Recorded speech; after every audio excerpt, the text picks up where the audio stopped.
Hello there, and welcome to Secretum Histories, where curiosity gets cozy and the forgotten corners of ancient myth are dusted off and told as softly as a bedtime story. Tonight, we drift not through the ticking hours of modern science, but through the shimmering dawn of civilization to a land where gods walked beside rivers and clay was shaped into something that would one day call itself human. The story of Enlil and Enki is older than empires, older than writing itself, and yet somehow still familiar. It begins under a sky heavy with heat and dust, where the rivers Tigris and Euphrates braided through the plains of Sumer like living silver veins, and people looked up at the stars and saw not cold points of light, but homes of gods who watched and ruled and created. Before we go further, I wonder where you're listening from tonight. Perhaps it's quiet outside, maybe a little rain against the window, or the low hum of a distant city. Wherever you are, imagine that the air smells faintly of baked earth and reeds. The night is deep and full of memory. If you find comfort in these slow wanderings through ancient worlds, if the sound of old myths feels like a soft lantern glow in the dark, I'd be ever so grateful if you gave the video a like, maybe subscribed, and helped this small corner of calm reach others who might need a moment of wonder before sleep. Now, settle in, breathe slow, and let's begin our journey to where humanity first learned to dream of gods. In the beginning, long before pyramids, temples, or stories written on clay tablets, there was the land of Sumer. The people who lived there didn't think of themselves as ancient, of course. They were simply alive, farming, building, watching the skies. But from their thoughts and labour would rise something extraordinary. Civilization. They gave us the first written words, the first schools, the first laws, and with them, the first theology vast enough to hold both awe and fear. The Sumerians believed that everything in existence had a spirit, and above all these spirits were the Anunnaki, the great gods descended from Anu, Lord of the Heavens. They were not distant, immaterial beings. They were forces that shaped the world directly. The wind that swept across the plains was Enlil's breath. The waters that nourished the fields were Enki's domain. The people did not just pray to them, they lived inside their influence. When the scribes of Sumer pressed their reed styluses into wet clay, they were not merely recording tales. They were trying to make sense of a relationship between mortals and powers that seemed to move the world itself. To understand Enlil and Enki is to understand how the Sumerians saw creation, hierarchy, and even morality. These were not just stories of gods. They were blueprints for how humans fit into the fabric of existence. Enlil, whose name means Lord of the Air, was the ruler of the wind and the atmosphere between heaven and earth. He was order itself, the divine authority that held chaos at bay. To the people of Sumer, he was a figure both magnificent and terrifying. He could bless the land with gentle breezes or tear it apart with storms. His temple, the Akur of Nippur, was seen as the earthly bond between heaven and the human world. He decided destinies, decreed kingship, and maintained the laws that governed both gods and men. To defy him was to defy the very structure of the universe. Enki, by contrast, was the god of fresh waters, knowledge, and creation. He lived in the Abzu, the subterranean ocean from which all life flowed. Where Enlil represented authority and control, Enki embodied curiosity and adaptation. He was the one who shaped things, fixed what was broken, and often bent divine rules when compassion demanded it. His wisdom was said to flow like rivers, nourishing both gods and mortals alike. He was a maker, a thinker, and when needed, a quiet rebel. The two were brothers, bound by divine blood but divided by purpose. Enlil's domain was the sky above, lofty and distant, while Enki's home was beneath, deep and fluid. Together they formed balance, air and water, law and creativity, discipline and empathy. Yet like all balances, it was fragile. In the stories that came to be told about them, that tension became the heartbeat of creation itself. The world the Sumerians imagined was not born from nothing. It began in a swirling sea of potential called Namu, the primeval waters. From Namu came An, the sky, and Kai, the earth. Their union birthed Enlil, the force that separated heaven from earth and gave structure to the world. When Enlil pushed the sky upward and pressed the earth down, creation began to take form. It's a striking image, not of gentle birth, but of separation, of struggle. Creation, for the Sumerians, was not peaceful. It was an act of divine labour, dividing the chaotic unity of the cosmos into usable parts. It's fitting, then, that humanity would later be made not from pure spirit, but from clay mixed with the blood of gods, a blend of earth and divinity, permanence and impermanence. When the Anunnaki came together to shape the world, they found themselves facing a problem. They had made the heavens, the earth, and all the living things, but maintaining this creation was exhausting. The gods were weary from their own work. The younger ones complained, and the older ones grew stern.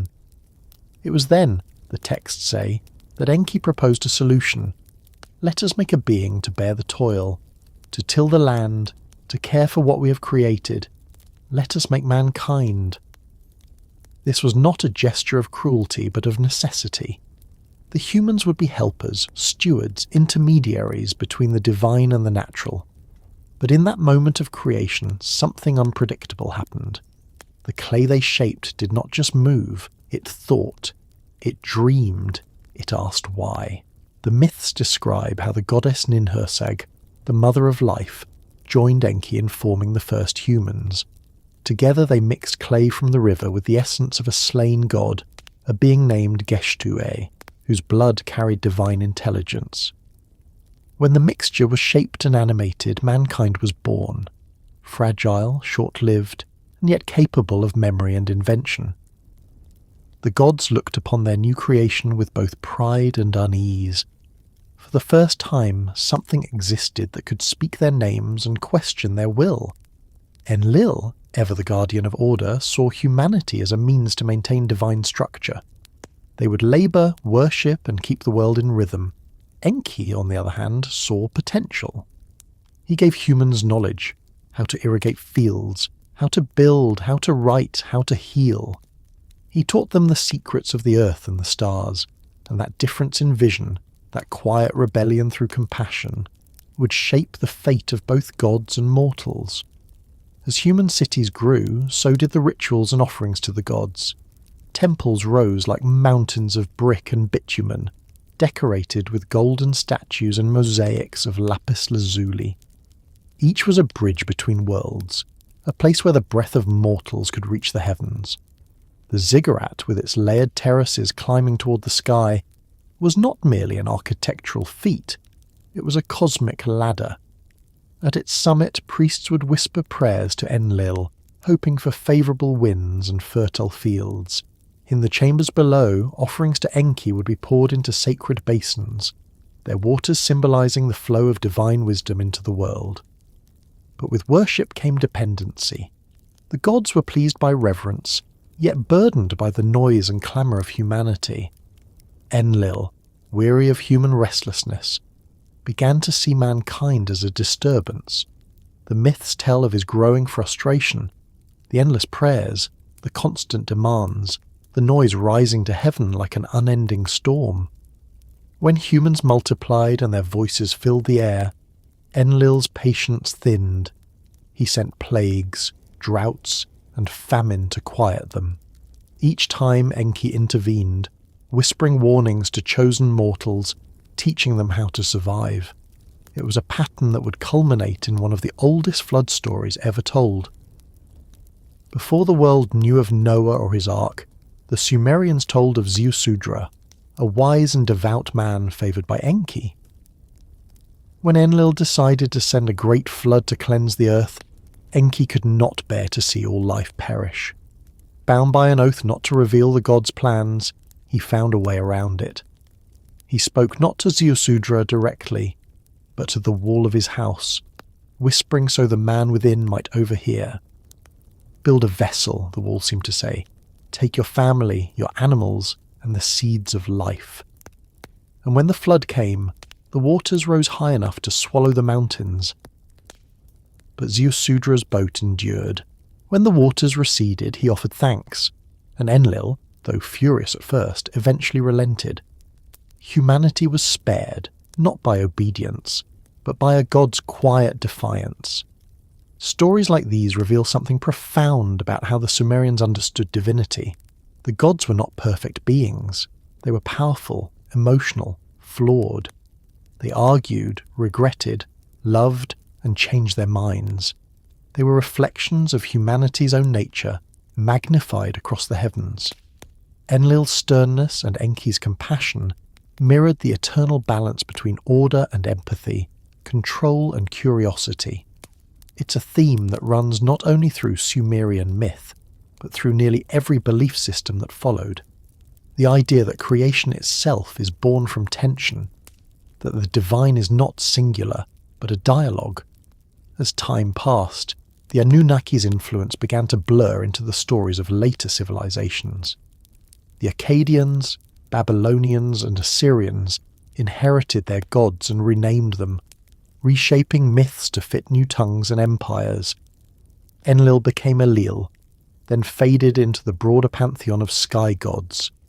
Enki became Ea, the wise counselor in the Epic of Gilgamesh, the one who guided Utnapishtim, another name for the flood survivor.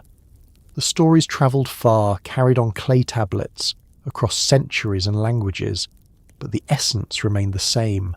Somewhere at the root of human culture, there is a story about beings who made us, argued over us, and then left us to find our way. When you look at these myths, it's tempting to see them as primitive attempts to explain natural forces, wind, water, life, and death. But that reading misses their depth. The Sumerians were not just explaining, they were conversing. Every ritual, every hymn was part of a dialogue with the unknown. To them, knowledge was sacred because it was divine in origin. The gift of agriculture, of writing, of medicine, all were seen as blessings from Enki's hand. To use them wisely was to honour him. To misuse them was to invite Enlil's wrath. And perhaps that is why these stories still speak to us. They capture the duality that defines humanity. We are creators and destroyers, obedient and rebellious, wise and foolish. The struggle between Enlil and Enki is not a tale of gods long gone. It's the map of our own divided nature. We crave structure, yet we long for freedom. We build order, then question it. We reach for wisdom, even when it complicates our peace. Under the Sumerian sky, amid the hum of crickets and the rustle of reeds, people once looked up at the stars and believed they were looking at home, the true home of the divine. The constellations, they thought, marked the dwellings of the Anunnaki. Each star a reminder that the gods had not vanished, only risen higher, beyond sight but not beyond reach. Priests kept calendars based on those stars. Farmers timed their planting, kings claimed divine descent. The line between mortal and God was thin, drawn more by responsibility than by nature. A king ruled by Enlil's decree, but his wisdom had to flow from Enki's well. Even now, when we read those ancient tablets, cracked and faded, we're listening to voices from 5,000 years ago still whispering questions about where we came from and why we are here. They may have written of gods, but what they were really describing was themselves.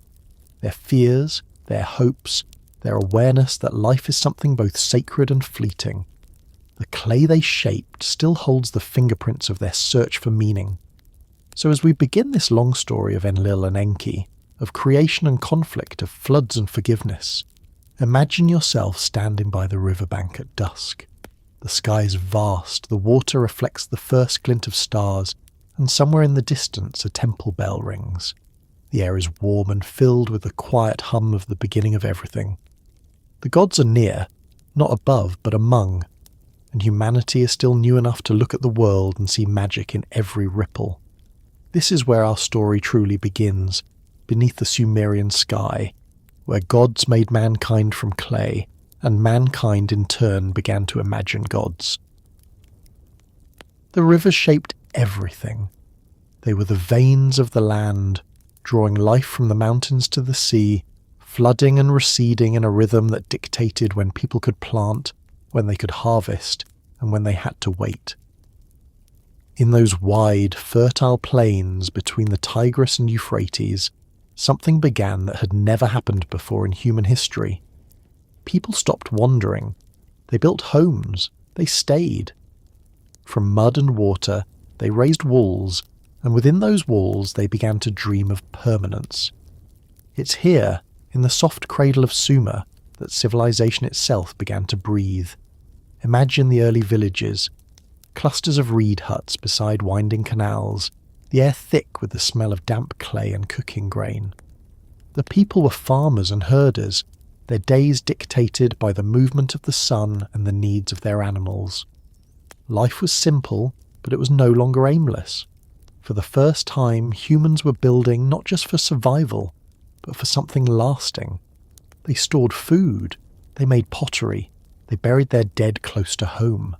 They told stories to explain the world around them, and over generations those stories became systems of belief, of governance, of meaning. Over time the small settlements grew into cities: Uruk, Ur, Eridu, Lagash, Nippur. Each of them rose from the earth like a memory that refused to fade. The first bricks were moulded from river clay and baked in the sun. The people learned to channel water through canals and ditches, to tame the floods that had once destroyed them. They invented irrigation, a quiet miracle that turned unpredictable nature into something cooperative. And with that control came abundance. Abundance led to leisure, leisure to thought, and thought to invention. This was the first whisper of civilization, the moment when humanity began to write its own script into the dust. At the heart of each city stood a temple, not merely a building, but a world in miniature. These temples were dedicated to the gods who governed each place. In Eridu it was Enki, the lord of wisdom and fresh water, whose presence was said to dwell beneath the temple in the hidden springs. In Nippur it was Enlil, the master of air and destiny, whose temple echo connected heaven and earth. The temples were not symbols, they were engines. People brought offerings of grain, oil, fish, and livestock. They maintained fires, sang hymns, and carried out rituals designed to sustain the cosmic balance. In return, they believed the gods kept the waters flowing, the crops growing, and the cities safe. Civilization, to the Sumerians, was a partnership, a contract between mortals and the divine. The priests who served in these temples became the first administrators, record keepers, and scholars. They developed cuneiform, the world's first writing system, carved into clay tablets with reeds. At first it was practical, to count grain, record trade, and track temple resources, but soon they began to write hymns, laws, and myths. They wrote of kings who ruled with divine favour, of gods who shaped the world, of floods, wars, and miracles. These writings became the foundation of human memory, preserving what had once only lived in the breath of storytellers. For the first time, knowledge could outlast a lifetime. Among these records were the earliest mentions of the Anunnaki. They were described not as abstract concepts, but as real presences, beings who governed specific aspects of existence. Some lived in the heavens, others on earth, and still others in the depths below. Their names echoed through prayers like music. Anu, the Sky Father; Enlil, Lord of the Air; Enki, Master of the Waters; Ninhursag, the Mother of Mountains and Life. In their world, the divine was never far away. Every wind, every flood, every new birth carried the imprint of these powers, and through them, people understood not just how the world worked, but why it mattered. It's striking to think how advanced these cities were. Uruk, by around 3000 BCE, had tens of thousands of inhabitants. There were marketplaces, scribal schools, workshops for metal and ceramics, and grand temples rising above the flat horizon. The people of Sumer built the first wheeled vehicles, the first ploughs, and even practiced complex mathematics. They divided time into hours and minutes, measured land with geometry, and studied the stars. Their astronomers noticed patterns in the sky that repeated each year, predicting seasons and eclipses with remarkable accuracy. To them, the heavens were not distant. They were the blueprint of the divine order established by Enlil and Enki. But beneath all this progress was a quiet anxiety. Civilization, after all, came at a cost. The more humans built, the more they relied on the rivers, and the rivers were unpredictable. A single bad flood or drought could undo years of labour. The people believed these disasters were messages from the gods, signs that the balance between divine will and human ambition had shifted. So they built higher temples, made larger offerings, and prayed louder. They carved hymns into stone, promising obedience and humility. It was not fear that drove them, but a sense of cosmic duty. They believed that order itself depended on their worship, that if humans stopped honouring the gods, the world might unravel back into chaos. Enlil was at the centre of this cosmic order. His authority was absolute, and his moods could shape destiny. Kings ruled by his decree. Wars were fought with his blessing. When he was pleased, winds cooled the fields, and rain came in its proper season. When he was angry, storms tore roofs from homes and filled canals until they overflowed. His temple at Nippur was both a spiritual and political heart. Rulers from across Sumer travelled there to legitimize their power. To receive Enlil's favour was to rule by right. To lose it was to risk everything. The scribes wrote that Enlil's word was fate itself. Once spoken, even the gods could not reverse it. Enki, by contrast, represented the unpredictable side of creation. Not chaos, but innovation. His city, Eridu, was among the oldest on Earth, a place the Sumerians believed was the first city ever built. According to the myths, civilization itself began there. Enki was its patron, teaching humanity how to build, how to irrigate, how to write. He was clever, sometimes sly, but always compassionate. When other gods acted out of anger or pride, Enki found solutions. When Enlil grew frustrated with mankind's noise, Enki found a way to protect them. He didn't defy the divine order outright. He simply found the spaces within it where kindness could exist. This dynamic between Enlil and Enki mirrored something profound in human life, the tension between authority and wisdom, between rules and creativity. Every city, every ruler, every priest navigated that same divide.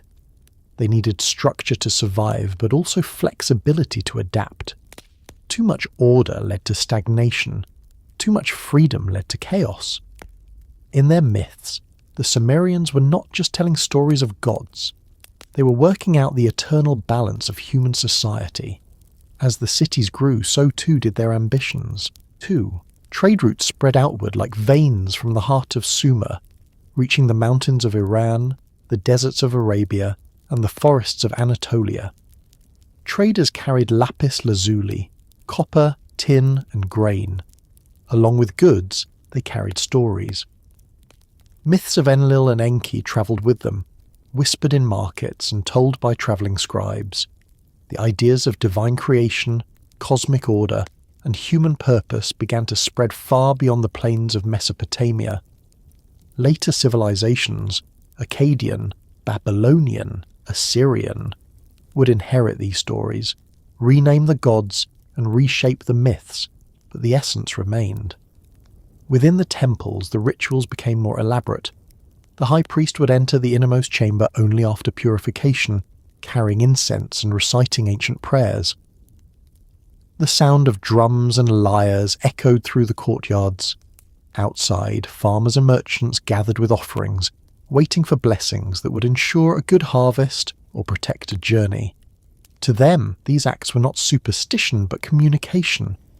They believed the gods listened, that every whisper of prayer joined the wind that reached Enlil's throne and the waters that flowed to Enki's domain. It's easy now to see the structure of their religion as the foundation for later belief systems. The idea of divine hierarchy, of gods dwelling in the sky and below the earth, of creation from clay, of floods sent as punishment and salvation through a chosen few. These patterns would echo through time, resurfacing in the myths of Babylon, the stories of the Bible and the legends of Greece. The Sumerians, in giving shape to their gods, gave shape to the human imagination itself. There is something deeply human about how they describe their creators. The Anunnaki were powerful but not perfect. They argued, regretted, and sometimes changed their minds. They made mistakes. They felt loneliness. They needed rest. These were not distant, cold deities, but beings who shared in emotion. And that is perhaps why the people loved them as much as they feared them. They saw in their gods reflections of themselves, magnified through eternity. Life in Sumer was not all ritual and reverence. There was laughter, music, markets, and the simple rhythm of everyday survival.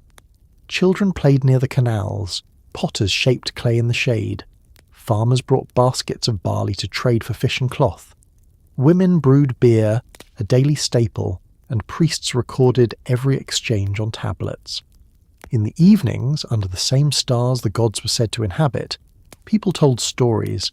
Some were myths, others were lessons disguised as fables. These tales were as vital as bread. They reminded the people who they were and why their lives mattered within the divine story. Every few years the rivers would flood, leaving behind fresh silt that made the land fertile again.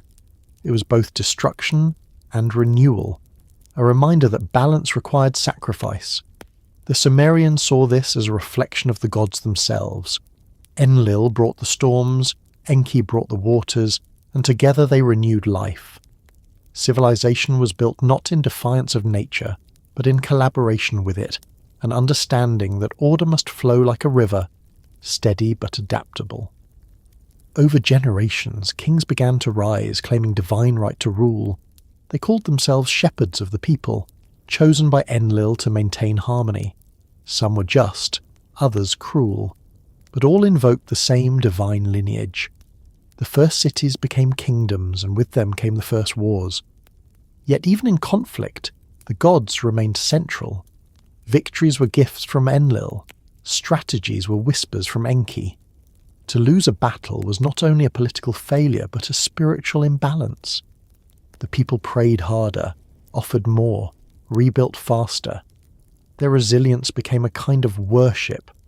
If you could walk through one of those cities now, through Uruk's grand gates or Eridu's silent ruins, you might still feel something lingering in the air. The dust smells faintly of ancient rain. The walls, though crumbled, still hold the echo of prayers. The carved stones speak of a time when humans and gods shared the same breath. And somewhere in that space, between reverence and daily toil, civilization took its first real steps. From the outside, the world might have seemed small, just a few cities along a pair of rivers, but within those cities lay everything we now recognize as human culture. Writing, law, religion, art, astronomy, mathematics, the framework of thought itself. It's astonishing to realize that the same minds who carved hymns to Enlil and Enki also created the first contracts, the first maps of the stars, the first recorded poetry. They saw no division between science and spirituality, between labour and worship. Every act of creation, whether building a canal or crafting a myth, was an imitation of the divine act that shaped mankind from clay.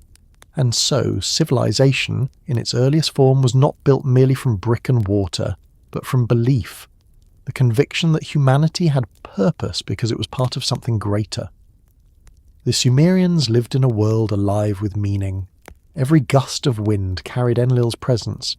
Every spring bubbled with Enki's wisdom. Their gods were not metaphors. They were companions, teachers, rulers, and sometimes adversaries. To live was to participate in their story. As centuries passed, the whispers of this early civilization grew louder, spreading through trade, conquest, and memory. The myths became foundations for others, the gods renamed but not forgotten, and somewhere within that continuum of belief and curiosity, the story of Enlil and Enki continued, not as relics of superstition, but as enduring symbols of the human condition. Authority and compassion, rule and wisdom, structure and imagination.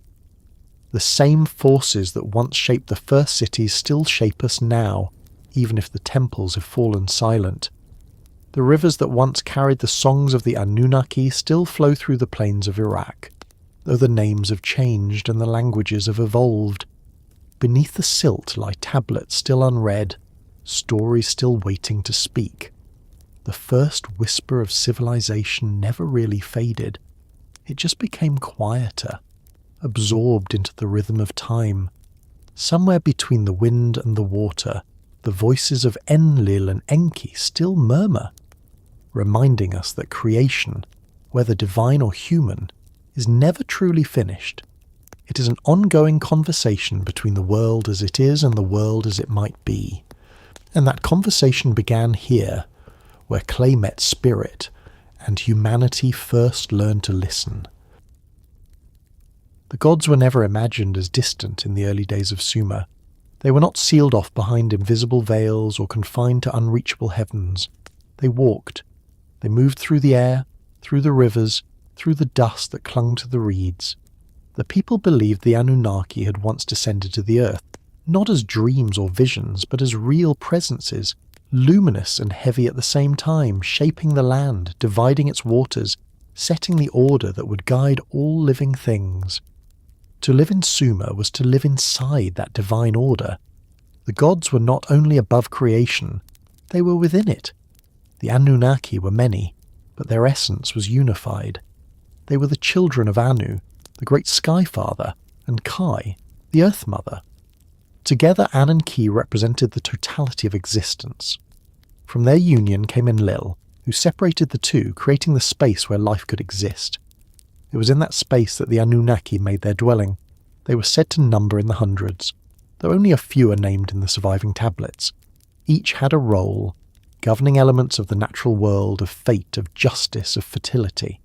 To the Sumerians, the universe was not a single kingdom under one ruler, but a complex hierarchy of divine offices. Each god, from the mightiest to the least, contributed to the cosmic balance.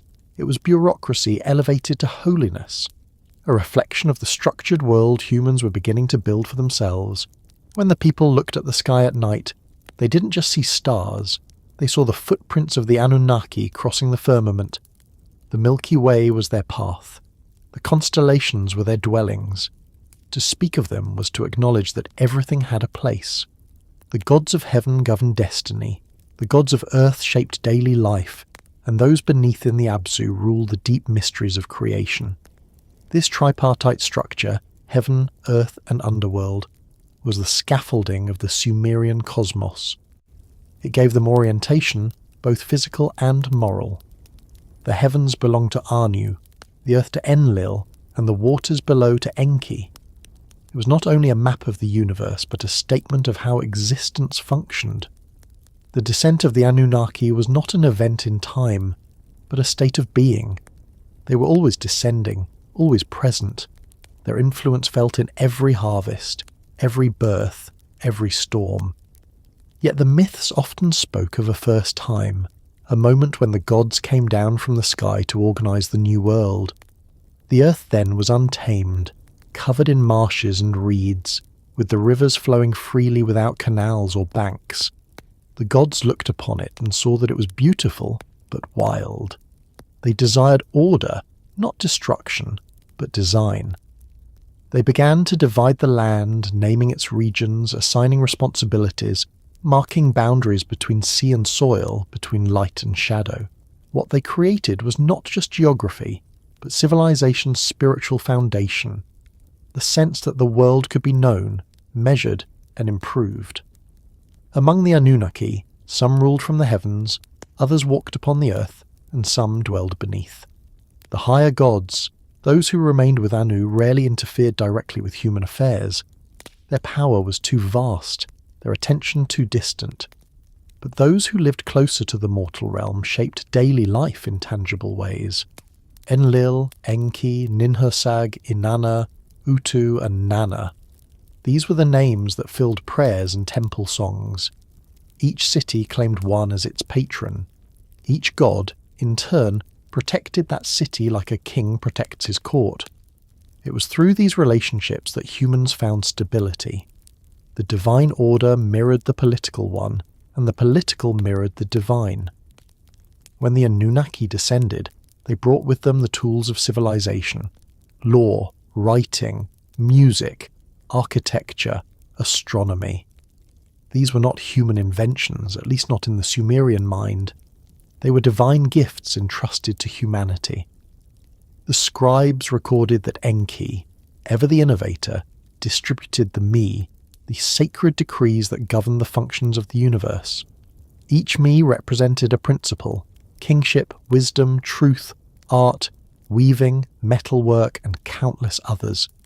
They were both literal and symbolic, describing how every aspect of life had divine origin. To live rightly was to honour these decrees, to act in accordance with the order the gods had established. When humans learned to plough fields, to brew beer, to calculate the stars, they were not stealing knowledge. They were fulfilling the roles the Anunnaki had written for them. But this divine generosity had boundaries. The gods expected obedience. Their gifts were meant to uphold harmony, not to challenge it. When humans forgot their place, when ambition or greed led them to disrupt the balance, punishment followed swiftly. Enlil's winds would rise, tearing through the fields, flattening houses. The waters of Enki's realm would overflow, washing away villages. The Anunnaki were not cruel for cruelty's sake. Their anger was the reaction of a system correcting itself. To them, disorder was not merely inconvenient. It was dangerous. It threatened the stability of the cosmos itself. Still, among the Anunnaki, there were disagreements. Their unity was not without friction. Some were stern, others compassionate. Some valued hierarchy, others curiosity. And in that diversity of temperament, the seeds of conflict were sown. The tension between Enlil and Enki, between command and invention, became the central axis around which human destiny turned. Their quarrels were not the petty squabbles of jealous gods, but reflections of the world's own contradictions. Enlil sought to preserve order by control. Enki sought to preserve it through understanding. Both were right in their own way, and both would find themselves tested by the creation they had helped bring into being. The tablets speak of the Anunnaki's meetings in the Divine Assembly, a council where great decisions were made. The image is vivid, the gods seated upon thrones, their radiance filling the chamber like sunlight on polished bronze. Enlil presided, his word carrying the weight of command. Enki sat to his side, offering counsel in a tone that mixed deference with quiet wit. Ninhursag, mother of all living things, often mediated when tempers flared. Inanna, the goddess of love and war, watched with a keen eye, ready to turn wisdom into action. These assemblies decided the fate of both gods and men. They decreed the rise and fall of kings, the flow of rivers, the cycles of famine and abundance. To the Sumerians, history itself was the unfolding of these divine deliberations. Among their earliest acts after descending, the Anunnaki built the first temples, not as places of worship but as dwellings. These were their earthly homes, constructed from mud brick and adorned with lapis, gold and cedar. The air inside was perfumed with incense and heavy with meaning. Priests tended to the idols, not because they believed the statues were the gods themselves, but because they were focal points, anchors through which the divine presence could enter the world. The rituals that took place there were acts of maintenance. They kept the connection between heaven and earth intact. Without them, the bond would weaken and chaos might seep in. The Sumerians believed that the gods could inhabit physical form, at least temporarily. When a statue was consecrated through ritual, it was said to open its mouth, allowing the deity's spirit to dwell within it. This belief was not symbolic. It was literal. The gods were thought to eat, drink, and rest within the temple, sustained by offerings. The food and drink presented by priests were not consumed physically but spiritually, transformed into divine sustenance. This daily rhythm, feeding the gods so they could sustain the world, was the core of Sumerian religion. It was a relationship of mutual dependence, a sacred economy of energy between creator and creation. From the human perspective, the descent of the Anunnaki explained everything mysterious. It gave meaning to life and legitimacy to power. A farmer could believe his toil was service to the gods. A king could claim that his crown was a reflection of Enlil's authority. A craftsman could see his skill as a spark of Enki's wisdom. The divine hierarchy justified the human one, yet it also offered comfort.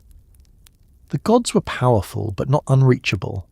They had once walked the same earth, breathed the same air, shaped the same clay. The line between God and man was thin, more a matter of degree than kind. One of the most enduring stories about the Anunnaki's presence on Earth describes the founding of Eridu, the city of Enki. It was said to be the first place where heaven and earth met in harmony. The texts call it the city of the first kings, a sacred centre where the gods themselves taught humans how to live. The temple of Enki at Eridu, known as the Iabzu, was both a physical building and a symbol of the connection between the upper and lower worlds. Beneath it was said to flow the Abzu, the freshwater ocean of creation. Priests there maintained sacred pools that represented those primeval waters. Every ritual, every prayer that involved water, purification, anointing, offering, traced its origin to Enki's realm. The belief that water purifies, renews and connects is still with us, carried forward through thousands of years of inherited symbolism. In contrast, Nippur, the city of Enlil, represented the structured order of the cosmos. Its temple, Ekur, was built on raised ground, designed to resemble a mountain, the meeting point of heaven and earth. To the Sumerians, mountains were sacred because they touched the sky. They were natural temples. Ekur was a man-made one, a deliberate imitation of divine geography. In its highest chamber, known as the Holy of Holies, the priests believed Enlil himself resided when he visited the earthly realm. The winds that passed through the city were thought to carry his breath. When the harvest was good, when the rains came gently, people would lift their faces to the sky and thank him for his mercy. When storms flattened their fields, they would beg for his forgiveness. The Anunnaki were not all equal in rank. Above them were the great triad, Anu, Enlil, and Enki. Below them were lesser gods and goddesses who served specific functions. Some governed the stars, others the fertility of animals, others the fate of souls after death. Beneath even these were the spirits, intermediaries who carried messages and enforced decrees. This structure mirrored the social organization of Sumer itself. Kings, nobles, priests, workers. The divine reflected the human, and the human reflected the divine. In serving the gods, people were also sustaining their own civilization. When the Anunnaki were pleased, they rewarded their followers with prosperity. When they were angered, they withdrew their favour, and the world fell into hardship. But their displeasure was not always final. The myths tell of negotiation, of intercession. Enki often acted as mediator, softening Enlil's harsh decrees. Ninhursag would heal what had been damaged. Even Inanna, fierce and ambitious, would sometimes plead on behalf of humanity. The relationships among the gods were complex, dynamic, sometimes contradictory. They mirrored the natural world, unpredictable, yet governed by hidden patterns. To the Sumerians, this divine activity explained not only the physical phenomena around them, but also their own emotional lives. Joy, sorrow, anger, creativity, all were extensions of divine moods. When a child laughed, it was said that Nanna, the moon god, smiled through him. When a storm frightened the animals, it was Enlil reminding them of his power. The boundary between spiritual and physical experience was porous. Everything had meaning because everything was connected. Over centuries, the stories of the Anunnaki evolved. Each retelling added layers, merging divine legend with human history. Kings began to claim descent from the gods, not as metaphor but as lineage. The first rulers were said to have received their crowns directly from heaven. The Sumerian king list, one of the earliest written documents, begins with the words, When kingship descended from heaven, it was in Eridu. That phrase echoes the larger truth of their worldview. Civilization itself was a divine inheritance. Humanity had not invented it, it had been given. Archaeologists still find traces of those beliefs buried under sand and time. Temples rebuilt over the same foundations for thousands of years, altars worn smooth by countless offerings, tablets describing rituals to summon divine presence. Each fragment tells the same story. The gods came down, and in their wake, they left order, wisdom, and the beginnings of everything we call human. Whether one reads it as mythology or metaphor, the impact is undeniable. The idea that our knowledge, our society, our sense of meaning were gifts from higher powers shaped the path of history. It gave rise to faith, law, and the enduring search for purpose. The Anunnaki's descent was not a fall nor an invasion, but a meeting, a convergence of heaven and earth that defined what it meant to be alive. The Sumerians didn't wonder if the gods were real. They wondered how best to live in their company. Theirs was not a world divided between the sacred and the ordinary. Everything was sacred. Every act of building, of farming, of storytelling was part of the same divine continuum. And in that unity, civilization found its first heartbeat. As the stars turned overhead and the rivers continued their eternal flow, the people of Sumer believed they were keeping faith with the gods who had once walked among them. They didn't need to see them anymore. Their presence was in the order of things. The wind still carried Enlil's command. The water still sang with Enki's voice, and the clay still remembered the touch of divine hands. The Anunnaki had descended once, and in their descent they had made the world into something that could think, dream, and remember. Humanity, in turn, became their echo, the living proof that the divine had left its mark upon the earth and within every breath that followed. The Sumerians saw the sky as a living force. It wasn't empty space, but a vast, breathing expanse filled with the movements of gods. Every gust of wind that passed over the plains carried intention. Every storm that gathered over the horizon was a message, a reminder, a sign that the divine world was still awake. In this invisible current that linked heaven and earth, they found Enlil. He was not just the god of air, he was the bridge between realms, the power that moved without form and gave shape to everything it touched. To understand Enlil was to understand the structure of the cosmos itself. He was authority in its purest form, not because he sought to dominate, but because his presence made existence orderly. Where Enlil ruled, there was direction. Where he withdrew, there was chaos. The texts call him Lord Wind, Master of the Command, King of Heaven and Earth. His name carried a weight that could calm or terrify. Enlil was not depicted as a gentle deity, but as one who held the balance between creation and destruction in his hands. He did not act from cruelty, yet his justice was absolute. He was the power of law before law was written, the unseen rhythm that kept the stars aligned, the rivers in their banks, and the hearts of kings steady in their duty. For the people of Sumer, he was the invisible structure that made the world make sense. Enlil's domain was the space between sky and ground, the breath that sustained life but could also take it away. The wind to the Sumerians was alive. It carried the seeds that spread across the fields. It cooled the heat of the sun, and it could rise without warning, flattening crops or toppling walls. They saw in it the unpredictable nature of power itself. Enlil's temperament was much the same, creative, sustaining, but also capable of cleansing through force. The myths describe him as the one who set the boundaries between heaven and earth, separating Enki so that the two could exist in harmony. It was an act of divine engineering, a moment when the universe was given structure, and from that structure came purpose. When Enlil walked the world, the air stirred. The scribes wrote that his steps shook the mountains and that his word carried through the sky like thunder. Yet they also said his presence could be still and invisible. like the quiet breath that moves through a sleeping room. The duality defined him. He was both storm and silence. The people feared him because they knew how quickly calm could turn to wind.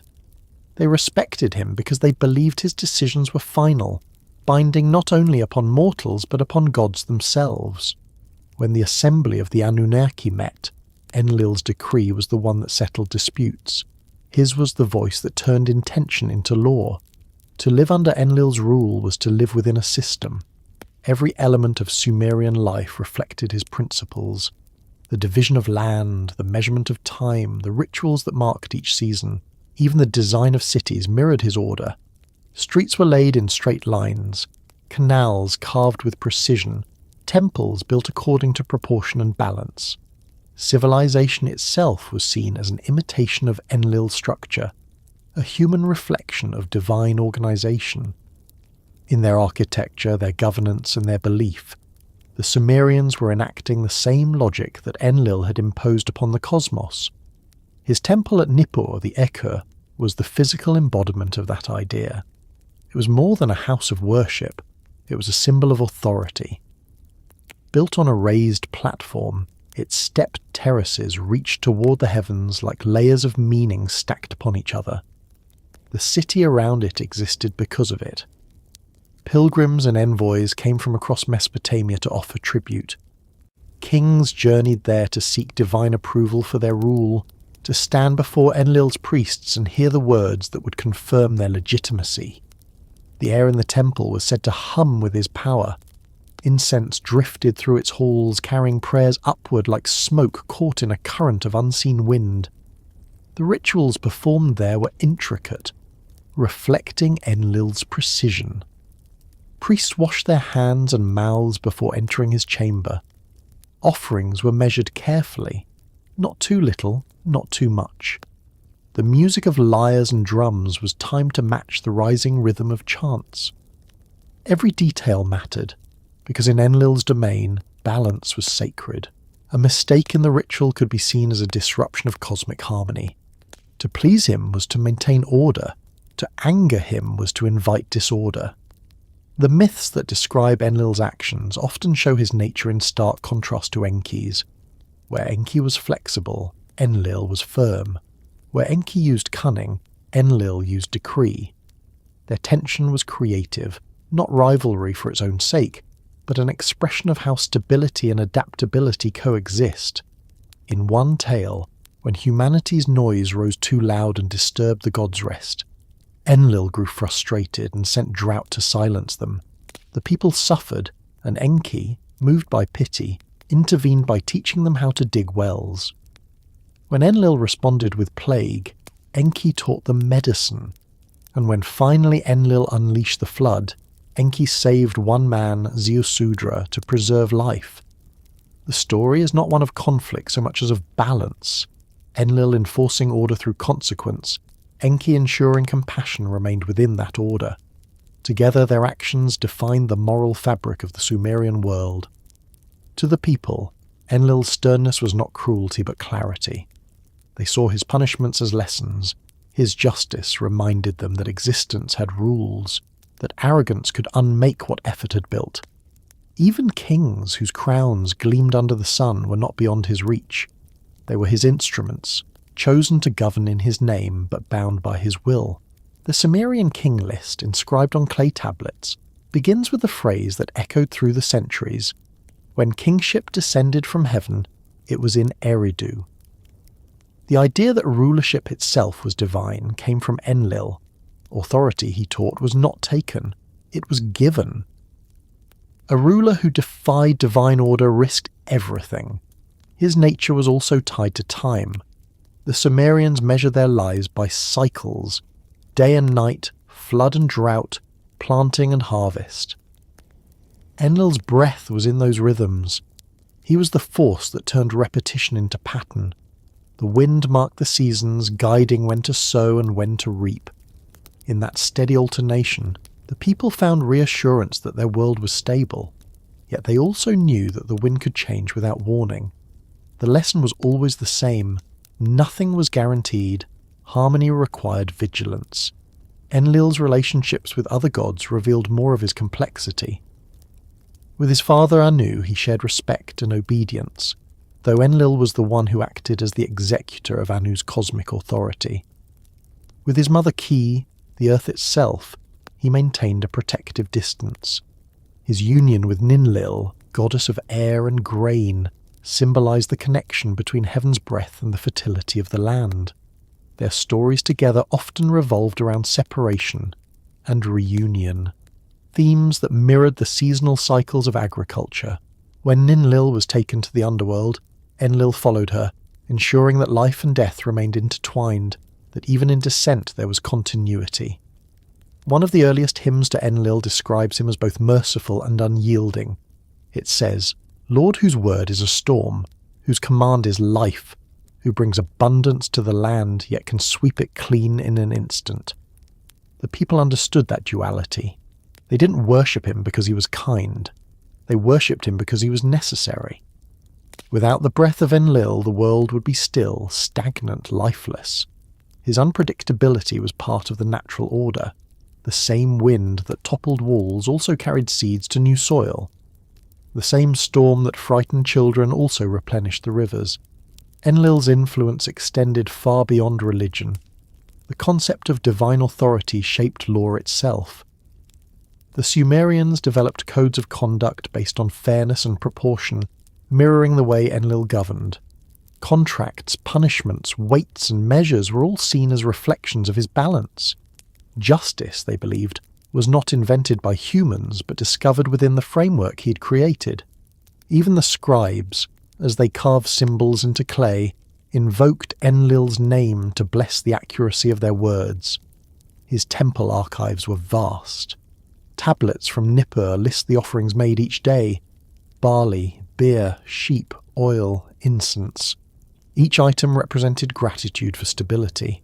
The people believed that if they fed the god properly, he would continue to breathe life into the world.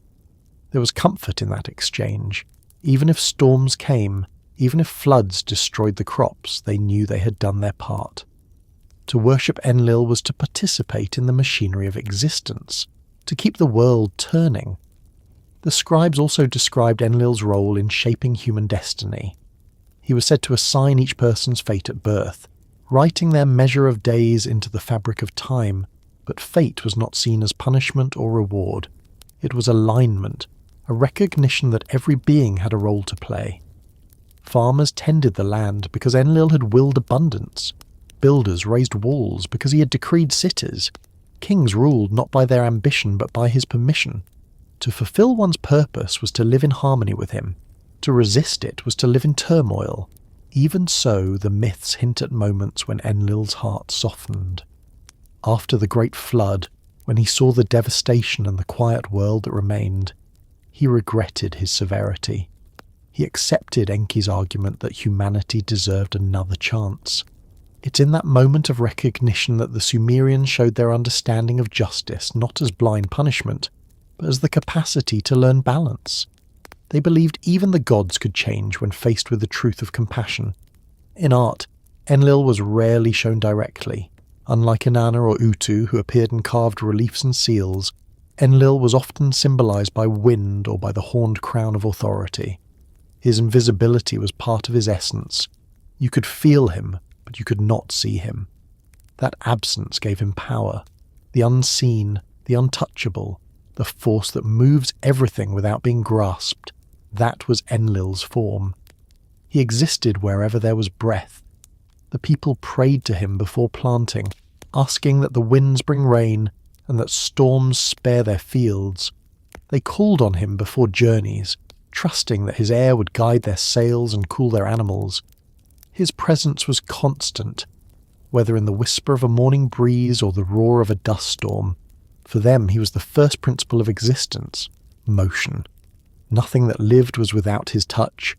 Enlil's name would survive long after Sumer itself faded. The Akkadians would call him Enlil, and the Babylonians would revere him as one of the great triad of gods. His temple at Nippur continued to be a pilgrimage site for over 1,000 years. Even when new empires rose, when Marduk and Assur became dominant, The image of Enlil remained beneath their thrones, the idea of cosmic authority rooted in the order he'd established. He was the blueprint behind every subsequent concept of divine kingship, this silent architect of the idea that power must be aligned with purpose. There is something striking about how enduring his legacy became. Every civilization that inherited Mesopotamian thought carried a trace of him. The notion that law and leadership were sacred, that the world must be governed by balance and accountability, that nature's forces could both nurture and punish, all of it can be traced back to Enlil's wind. Even in the language of later cultures, echoes remain. The Hebrew ruach, meaning breath or spirit, carries the same dual meaning of air and life. The Greek pneuma, too, fuses breath with the soul. The Sumerians, in giving life to Enlil, gave language itself a model for the invisible vitality that sustains existence. To the listener lying beneath the night sky, that wind still moves. It passes through the reeds, over ruins, across plains that once heard prayers spoken in the oldest human tongue. Somewhere in that motion, the presence of Enlil remains, not as myth, but as the quiet truth that order and life are inseparable. His breath still fills the world unseen, carrying both calm and storm, creation and correction, the endless pulse of the living air that keeps the world awake. And through that breath, civilization learned discipline, the idea that structure is not the enemy of freedom but its framework, that law is not only restraint but protection. The wind still teaches those lessons. It reminds that what is invisible can still be powerful, that the things which bind us, duty, purpose, rhythm, are the same things that let us endure. Enlil's story is not confined to temples or tablets.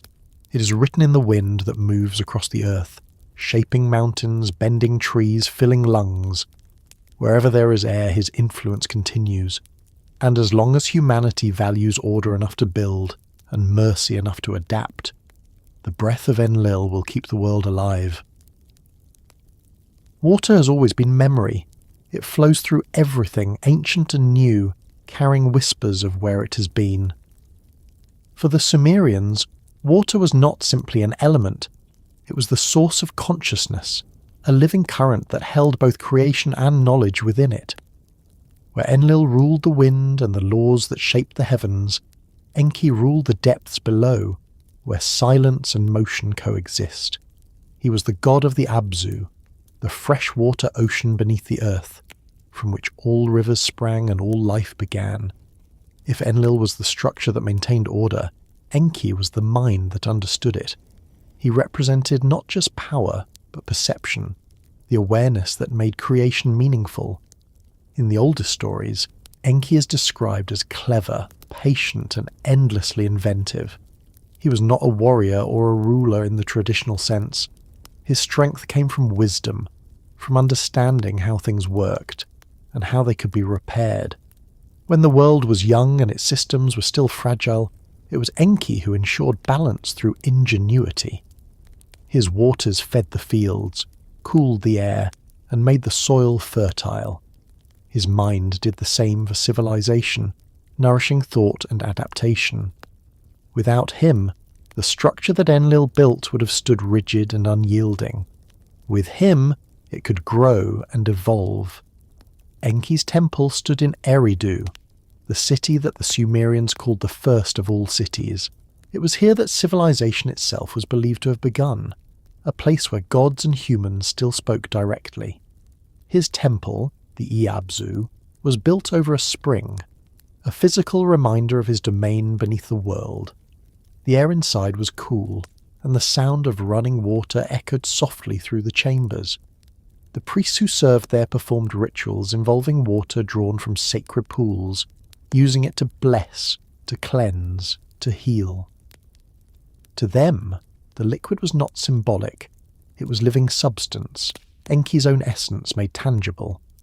To touch it was to be reminded that knowledge and life came from the same source. The myths describe Enki as one who shaped the world through kindness and creativity. When the gods found the labour of maintaining creation too great, it was he who proposed a solution. He would fashion a being capable of assisting them, one that could cultivate the fields and carry the burdens of existence. He mixed clay from the riverbank with the blood of a slain god, infusing it with divine intelligence. From that union of earth and spirit, humanity was born. It was an act not of dominance, but of cooperation. Enki did not see his creation as servants alone, but as partners in sustaining the world. He gave them the ability to think, to dream, to build. And in that act he introduced something the other gods had not expected: curiosity. Humans, with their fragile bodies and restless minds, began to ask questions. They wondered about their makers, about their purpose, about the forces that governed them. Enki watched this with quiet pride. He saw in them the reflection of his own curiosity, the same desire to understand. While Enlil valued obedience and order, Enki valued discovery. He believed that knowledge, even when dangerous, was necessary for growth. That belief would bring both progress and trouble, for the line between wisdom and rebellion was thin. The stories tell that Enki was generous with his gifts. He gave humans the arts of irrigation, so they could guide water through the dry fields. He gave them writing, so memory could endure beyond speech. He taught them how to heal the sick with herbs, how to calculate the stars, how to build cities and make music. Every skill, every form of understanding was a me, one of the divine decrees that structured reality. Enki held them all, and he shared them freely, sometimes more freely than the other gods wished. He believed that wisdom was not meant to be hoarded, that ignorance was a kind of darkness that could suffocate life. In his generosity, he sometimes defied the established order, not to cause harm but to preserve balance through compassion. This compassion is what defined Enki most of all. When the gods grew angry with humanity's noise and restlessness, it was Enki who found ways to protect them. When plagues came, he taught them remedies. When famine struck, he showed them how to dig canals and store grain. When Enlil decided that the flood would wash the world clean, Enki could not bear the thought of everything he had nurtured being lost. Bound by an oath not to speak directly, he whispered to the wall of a house, allowing a man inside, Zeusudra, to overhear. "Build a vessel," he said through the wall, "preserve life." It was an act of quiet rebellion and profound mercy. When the waters receded and humanity began again, it was because Enki's conscience outweighed his obedience. The Sumerians did not see this as disloyalty. They saw it as the necessary complement to authority. Enki's actions did not undo Enlil's order. They ensured it remained just. His interventions restored equilibrium, preventing divine will from collapsing into cruelty. This dynamic between Enlil and Enki, between structure and understanding, reflected the human condition itself. Every society needs both law and compassion, both strength and insight. The people understood that too much order could suffocate just as too much freedom could destroy. Enki's presence ensured that creation remained alive, adaptable, and capable of self-reflection. He was also the god of speech, of communication in all its forms. Words were his domain, because they bridged thought and action. The myths describe how he spoke the world into harmony, how his voice could calm storms and settle disputes. It was said that when he spoke, even the waters stilled to listen. His wisdom was not loud or forceful, but patient, like the slow carving of a river through stone. Over time, his words shaped the landscape of thought, as his waters shaped the physical earth. Enki's character was marked by subtlety. He preferred persuasion to confrontation, solution to punishment. When conflicts arose among the gods, he was often the one who found compromise. In one story, when the goddess Inanna sought to bring the me, the divine arts, to her city of Uruk, she visited Enki and Eridu. They drank together, sharing food and conversation. When Enki was in good spirits, she asked for the sacred decrees, and he granted them freely, unaware of her cunning. The next morning, when he realized what had happened, he sent messengers to retrieve them, but Inanna had already reached her city. Instead of waging war, Enki relented. He accepted that wisdom, once shared, could not be taken back. In that quiet acceptance, the Sumerians found a truth about knowledge itself. It spreads, transforms, and becomes part of the world, beyond the control of its origin. The image of Enki that survives through the texts is complex but deeply human. He is wise but playful, powerful but humble, gentle but decisive when needed. Unlike some of the other gods, he does not demand endless offerings or obedience. His worshippers approached him with gratitude more than fear. The water he governed was not destructive like the sea's salt tides, but sustaining, the sweet water that fed life. Even his name carried that dual sense of depth and clarity, En meaning Lord, Ki meaning earth. Together they formed a title that joined heaven and soil through the mystery of the waters that connect them both. The Sumerians associated Enki's realm with creativity. Artists, builders and scribes all invoked him before beginning their work. They believed inspiration flowed like water, unpredictable yet necessary. When a potter shaped clay on a wheel, he was repeating Enki's act of creation, turning earth and water into something alive with purpose. When a musician tuned a lyre, when a scribe dipped a stylus into ink, they too were channeling his presence. His wisdom was not abstract but practical. It lived in the hands and the craft of daily life. Enki's symbol was the goatfish, a creature that embodied duality, part of land, part of water, both grounded and fluid. It represented his ability to move between realms, to understand opposites without needing to destroy one in favour of the other. In him, contradictions found harmony. He could be a trickster and a teacher, a god of rules and a breaker of them when justice required. This adaptability made him beloved among the people. He was not a distant deity, but one they could imagine understanding them. His influence extended beyond Sumer. The Akkadians called him Ea, and in their stories his role as a saviour and teacher remained. He advised kings, guided heroes, and continued to act as humanity's protector. In the Babylonian creation epic, the Enuma Elish, Ea is the one who defeats the chaotic god Apsu to bring order to the cosmos. He becomes the father of Marduk, passing on the wisdom of creation to a new generation of gods. The same qualities the Sumerians saw in Enki, intelligence, foresight, mercy, were carried forward through centuries of retelling. He became the archetype of divine wisdom itself. It is no accident that Enki's domain was water. In the Sumerian world, water was life, but it also carried mystery. It could nurture, but it could also conceal. The rivers brought fertility, yet beneath their calm surfaces lay danger. The Abzu, Enki's home, was not the chaotic sea of destruction, but the calm depth of potential. It was the place where ideas gestate, unseen, before rising to the surface. The people who lived by the rivers understood this intimately. They depended on the balance between flood and drought, between movement and stillness. Enki embodied that balance perfectly. He was both source and solution. The priests of Eridu recorded hymns that praised him as the one who knows what is hidden, the one whose plans are perfect. They called him the god who brings abundance from the deep, whose words are water and whose heart is vast. Their language reveals how they understood knowledge, not as something static, but as a living flow that must be managed, guided, and shared. To them, wisdom was not a possession, but a current. One could align with it or resist it, but it could never be contained.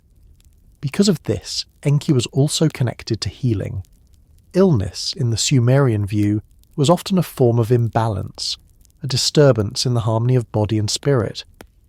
The cure came through restoring that balance, often with water-based rituals. Priests would wash the sick with blessed water from the temple's pool, invoking Enki's name as they recited incantations. Healing was not just a physical act, but a moral one, returning the body to alignment with the divine order. The same principle applied to cities and societies. When conflicts threatened to tear communities apart, the wise sought solutions inspired by Enki, not through domination, but through restoration. His character also embodied humour. The myths occasionally show him laughing, tricking other gods in harmless ways, or finding solutions through clever misdirection. This playfulness was not seen as disrespect, but as wisdom's lighter side.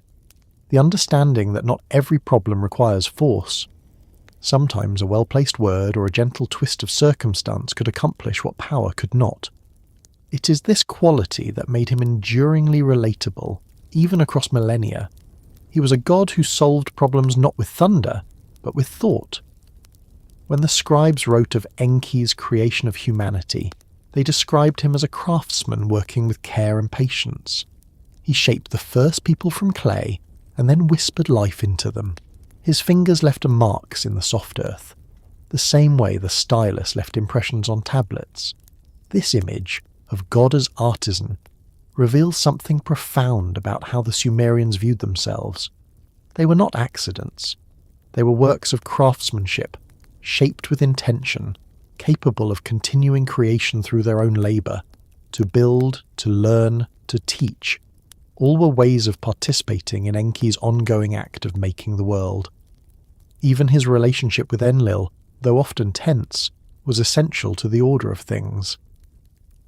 The two represented forces that must coexist. Without Enlil's structure, there would be chaos. Without Enki's flexibility, that structure would become brittle. Their balance reflected the balance of wind and water, of rule and reason. When the people prayed for stability, they honoured both. They knew that too much of one could undo the harmony of the whole. Over time, as empires rose and fell, Enki's presence remained steady. The rivers still flowed, the wells still gave water. The wisdom he symbolised, practical, compassionate, adaptable, became part of human nature itself. His influence spread far beyond Mesopotamia, reaching Egypt, Canaan, Greece, and beyond in new forms and under new names.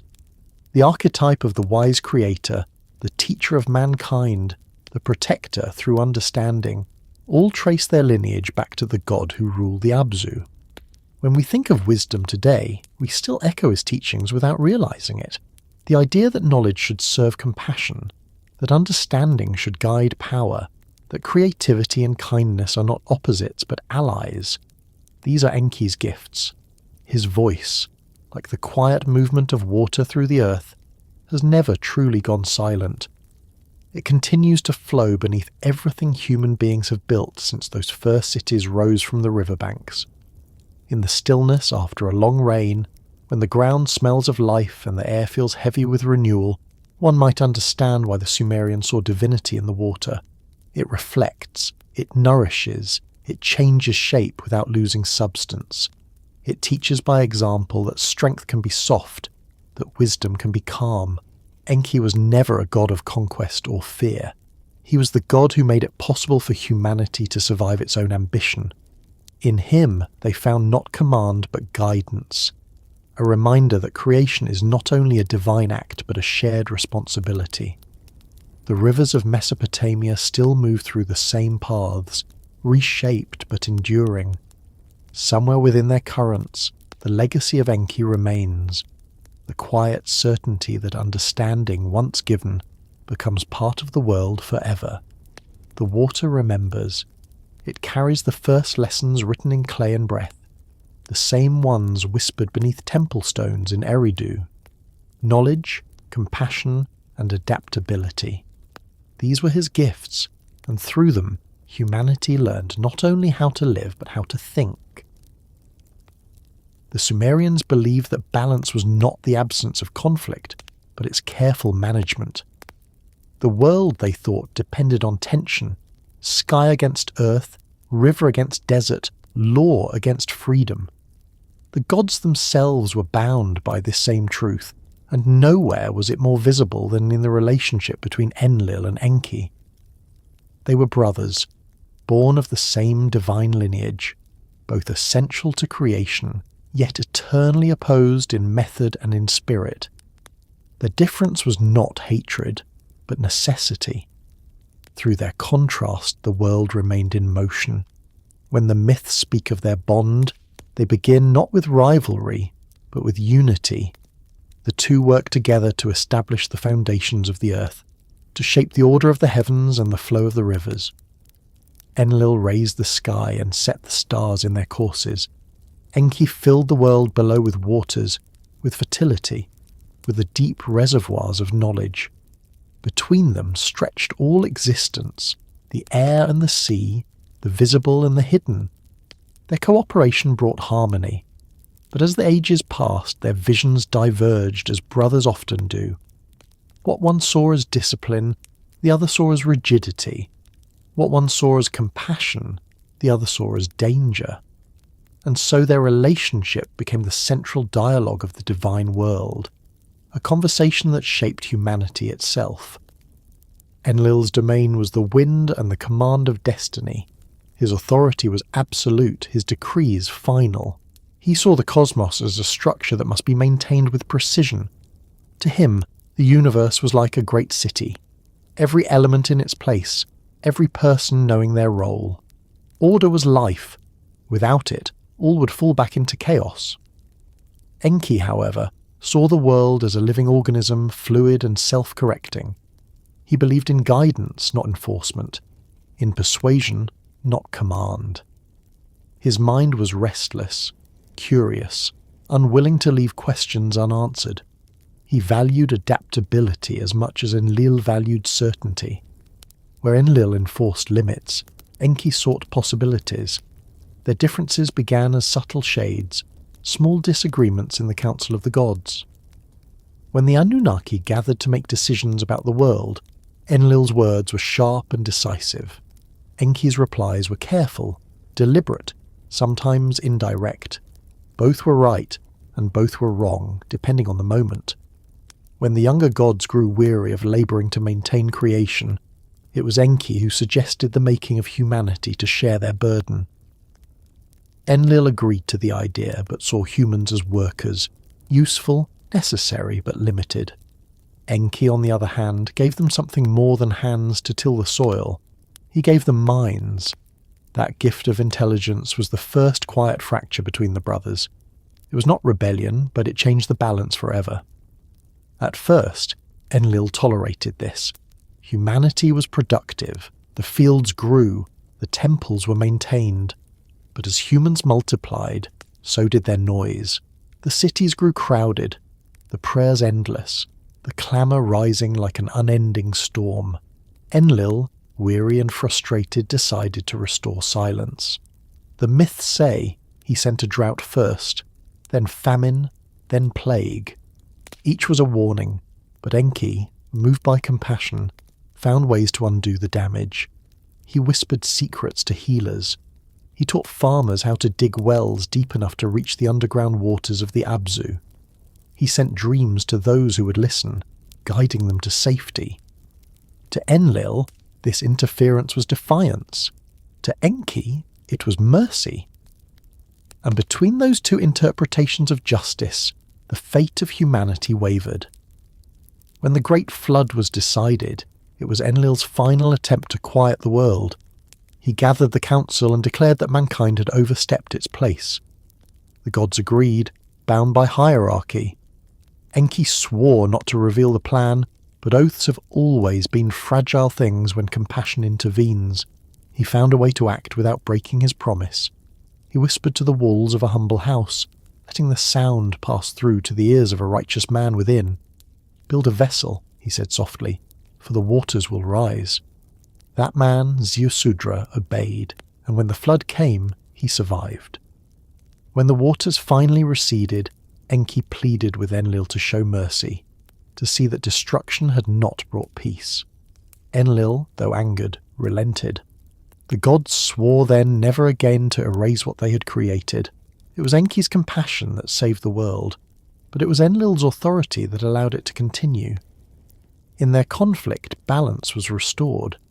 The people who told these stories did not imagine this as a struggle between good and evil.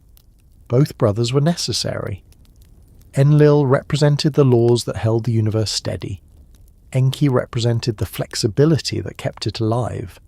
Without Enlil, creation would lose its form. Without Enki, it would lose its soul. Their disagreements were not personal. They were philosophical, eternal, inevitable. They were the push and pull that defined the human condition, the need for structure and the need for freedom, constantly adjusting to each other like tides meeting wind.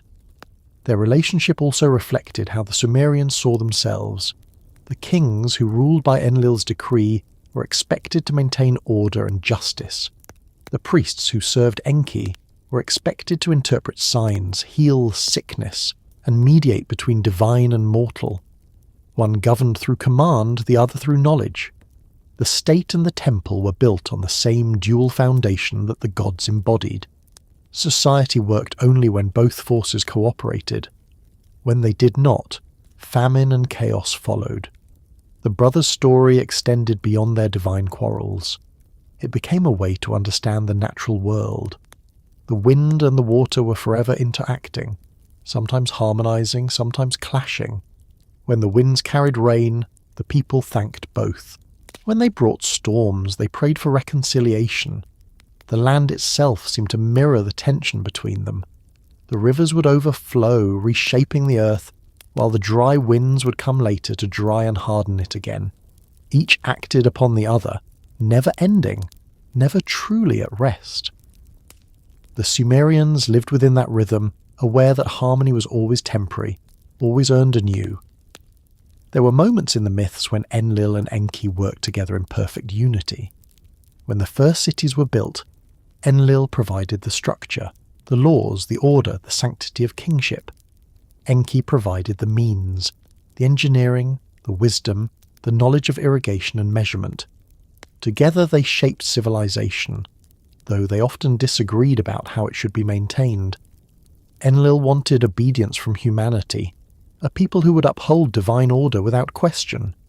Enki wanted understanding, a people who would learn and evolve.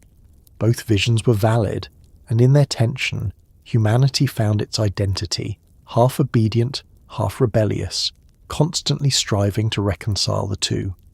Their interactions with other gods also deepened the divide.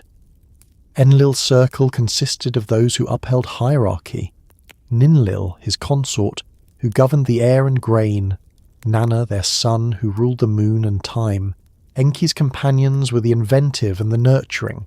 Ninhursag, the mother goddess who shaped life from earth. Inanna, the bold and curious goddess of love and war, who often sought Enki's counsel. The alliances reflected their natures. Enlil surrounded himself with order. Enki drew close those who questioned it. Yet even within those differences there was no hatred. The divine family was bound together by purpose, their disagreements forming the pulse of creation itself. Some tablets describe the two brothers meeting in council after the flood, standing before the renewed world. The air was still heavy with the scent of silt and rain. Enlil looked upon the silence and saw relief. Enki looked upon it and saw loss. Between them stretched the new earth, cleansed but scarred. "The noise is gone," Enlil said, "the balance restored." Enki, quiet, replied, "Balance built on absence will not hold. Life must speak, even if it disrupts our rest." The exchange captures the essence of their divide. Enlil's pursuit of stillness, Enki's defense of movement. Both desired harmony, but they defined it differently. Over time, their influence divided human life into two parallel paths. The rulers and warriors aligned with Enlil, invoking his name to justify their authority. The scholars, healers, and artisans invoked Enki, seeking his guidance in creativity and understanding. Each group served the same civilization, yet they saw the world through different lenses. One valued command, the other valued comprehension. In this division lay the beginnings of all future systems of belief and governance. Even thousands of years later, societies would echo the same pattern. Laws and wisdom, structure and imagination, ever in dialogue, ever in quiet conflict. Despite their differences, the brothers shared an unspoken respect. Enlil knew that without Enki's adaptability, his order would stagnate. Enki knew that without Enlil's structure, his knowledge would scatter. Their rivalry was the kind that strengthens rather than destroys. The flood story ended not with separation, but with a kind of mutual understanding. Enlil accepted humanity's survival, recognizing that complete silence was not peace. Enki, in turn, accepted the necessity of boundaries, that compassion alone could not sustain the world. Through their balance, civilization endured. The Sumerians saw echoes of this divine relationship in the cycles around them. Day followed night, flood followed drought, growth followed decay. Everything that lived depended on the interplay of opposites. The gods were not beyond those cycles, they embodied them. When the wind swept dust over the riverbanks, it was Enlil meeting Enki again, the air shaping the water softening the air. Their conversation never ended. It simply changed form. In temples across Mesopotamia, their symbols often appear together. A relief might show flowing waves beneath a horned crown, or spirals of wind above streams of water. The priests understood that to honour one was to acknowledge the other. During festivals, hymns were sung to both, alternating verses of praise, one to the Lord of the air, one to the Lord of the deep. The chants created a rhythm, a balance of breath and flow. Even in ritual, the people sought to maintain the harmony their gods embodied. The later cultures that inherited these myths, the Akkadians, the Babylonians, the Assyrians, preserved this duality. They renamed the gods, but kept their essence. Enlil became Elil, the steadfast ruler of the heavens. Enki became Ea, the wise counsellor of the underworld waters. Their stories were retold in new forms, but the pattern remained unchanged. Every civilization that drew from Mesopotamia inherited not only its architecture and writing, but its vision of the universe, a place held together by opposing forces that must coexist. Order and creativity, authority and understanding, wind and water. When archaeologists uncovered the ruins of Nippur and Eridu, they found tablets buried in layers of ash and earth. The writing was faint but still legible, the same cuneiform marks that recorded prayers to both brothers. The lines spoke not of rivalry, but of interdependence. One hymn called Enlil the foundation of heaven, and Enki the source of wisdom that fills the foundation with life. The phrase captured what the Sumerians already knew, that the sky may hold the structure, but it is the water beneath that keeps it alive. The relationship between the brothers also carried a moral lesson that endured beyond religion. The people learned from them that true harmony requires opposition. It taught that no force, however powerful, can stand alone. A ruler must be just but also wise. A builder must plan but also adapt. Even gods, the story said, must learn from each other. The wind needs the water to move, the water needs the wind to breathe. Enlil and Enki were not divided by malice, but by the necessity of difference. They represented the truth that strength and understanding are not the same thing, yet neither can exist without the other. In the quiet of the night, when the wind brushes against the water's surface and the ripples spread outward, it feels as though their dialogue continues still. The air moves the river cools the air. Together they create the rhythm of life. The Sumerians may have written their names on clay, but what they were really describing was the eternal conversation that still shapes the world. Enlil, who gives order, Enki, who gives meaning. Brothers divided by the heavens, yet joined forever by the world between them.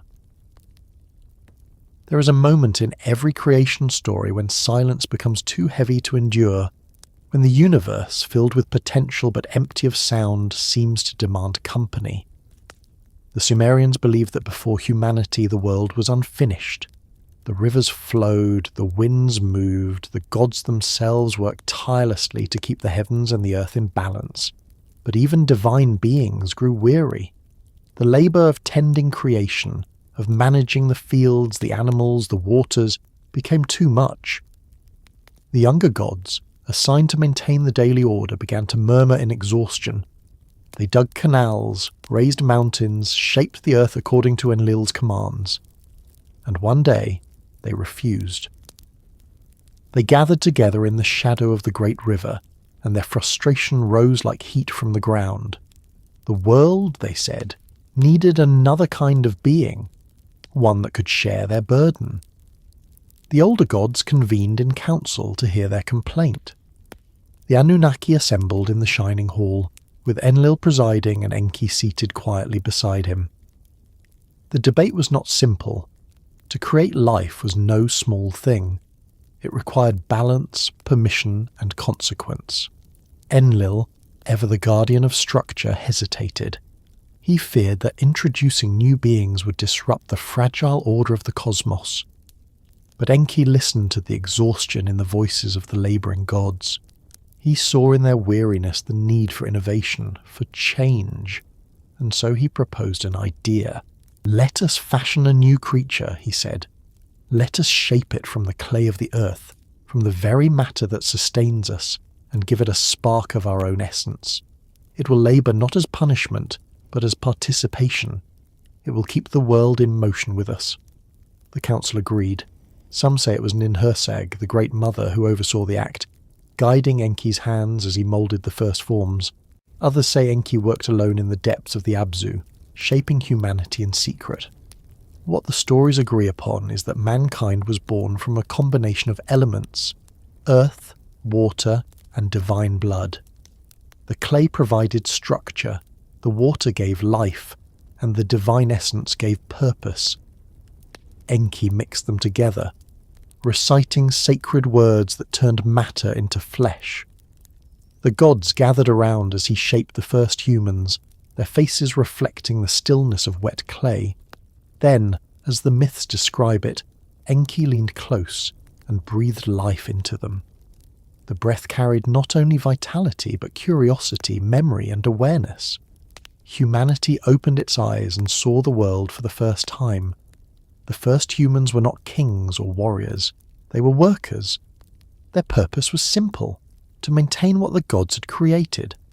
They tended the fields, raised livestock, carried water, built walls. In return, the gods provided protection and sustenance.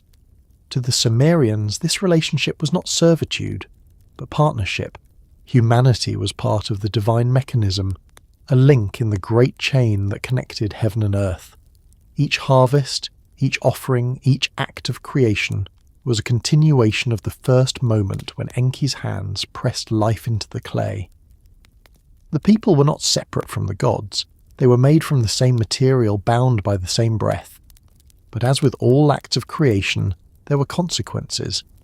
The humans were capable of thought, and thought inevitably led to questions.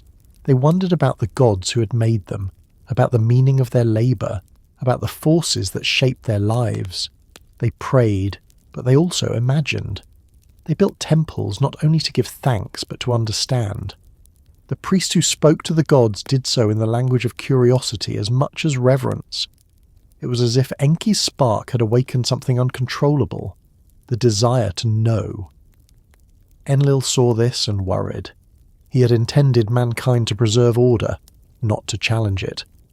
But Enki, ever patient, argued that curiosity was not defiance. It was the very thing that would keep humanity from falling into stagnation. The myths speak of a time when humanity and the gods lived in closer contact, when the distance between heaven and earth was smaller. People could hear divine voices in the wind, see omens in the rivers, feel guidance in dreams. They learned to farm, to build, to write, and in all these things they sensed Enki's presence. He taught them irrigation, showing them how to draw water from the depths to nourish the fields. He taught them medicine so they could heal themselves.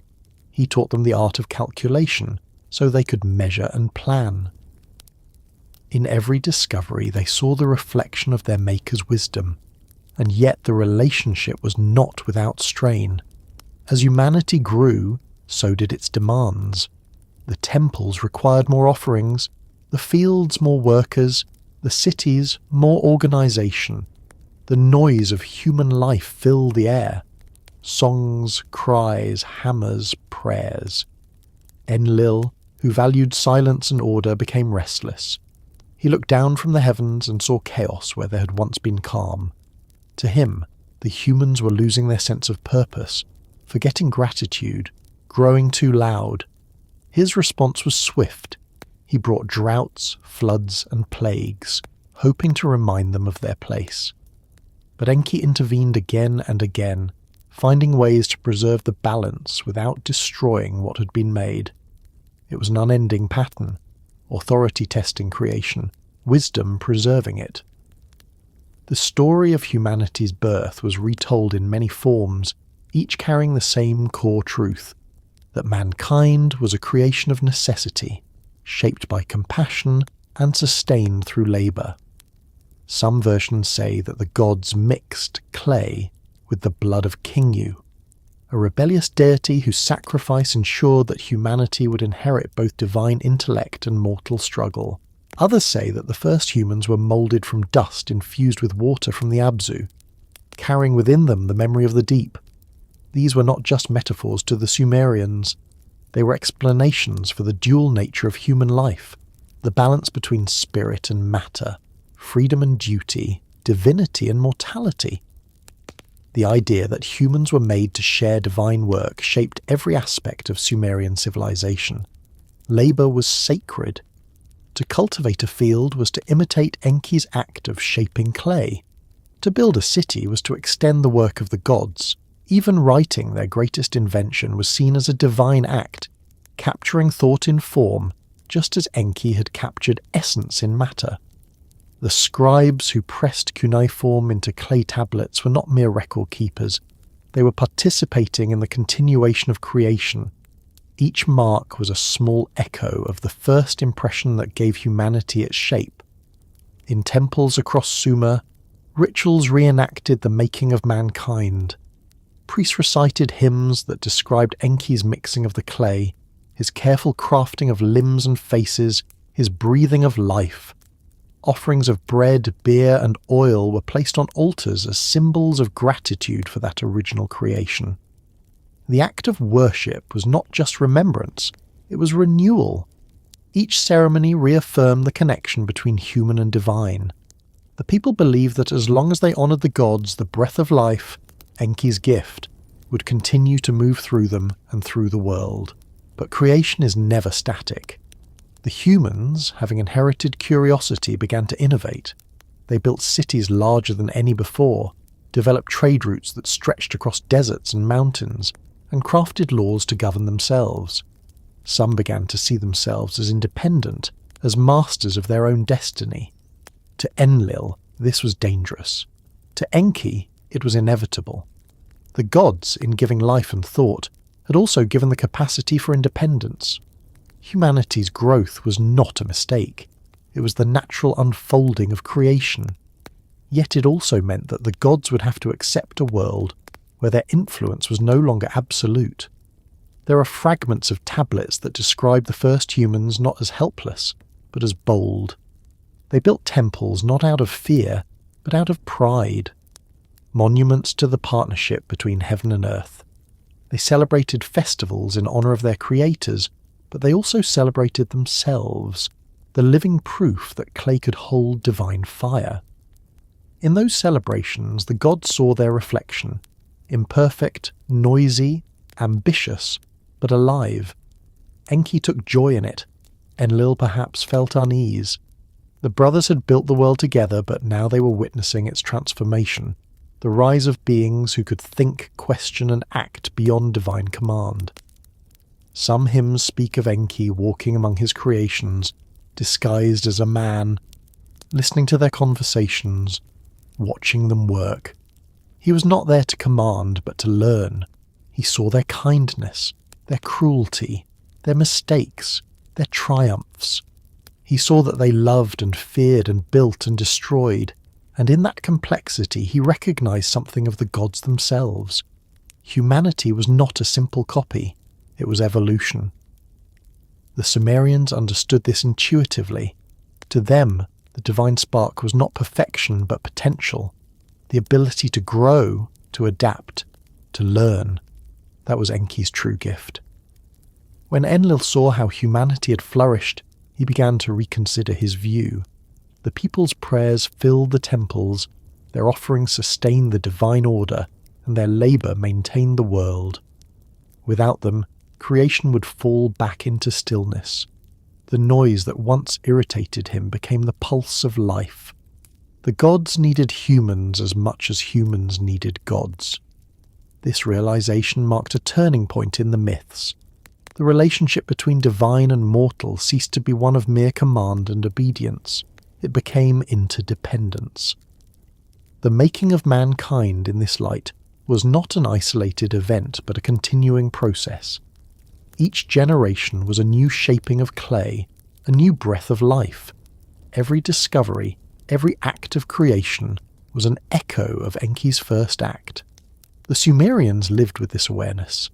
They saw divinity not as something distant, but as something within reach, something woven into their daily work and their dreams. The boundary between gods and humans was thin because it had been made from the same material. As centuries passed, the myth evolved but never lost its essence. Later cultures would inherit and reshape it. The Akkadian spoke of Ea, the wise god of the deep who created humans to maintain order. The Babylonians told of Marduk shaping man from clay mixed with divine blood. The Hebrews would later tell of Adam, formed from dust and animated by the breath of life. Each retelling carried the same core image, a being moulded from earth and filled with spirit, born to bridge the gap between heaven and ground. The Sumerians had given the world its first version of that idea, and through it, they defined what it meant to be human.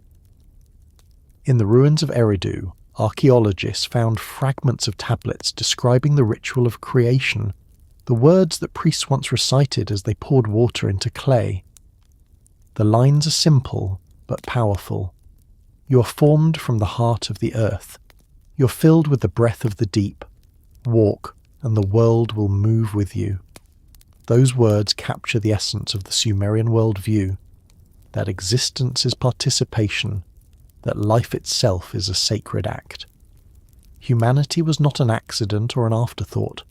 It was an answer to the gods' fatigue, a solution born of necessity and sustained by cooperation. The making of mankind was, in every sense, the completion of the cosmos. Before humans, the world was beautiful but incomplete. The gods could create, but they could not experience in the same way. They could build, but not wonder. Humanity gave creation reflection, the ability of the universe to look at itself and ask why it exists. Enki's breath gave that question form.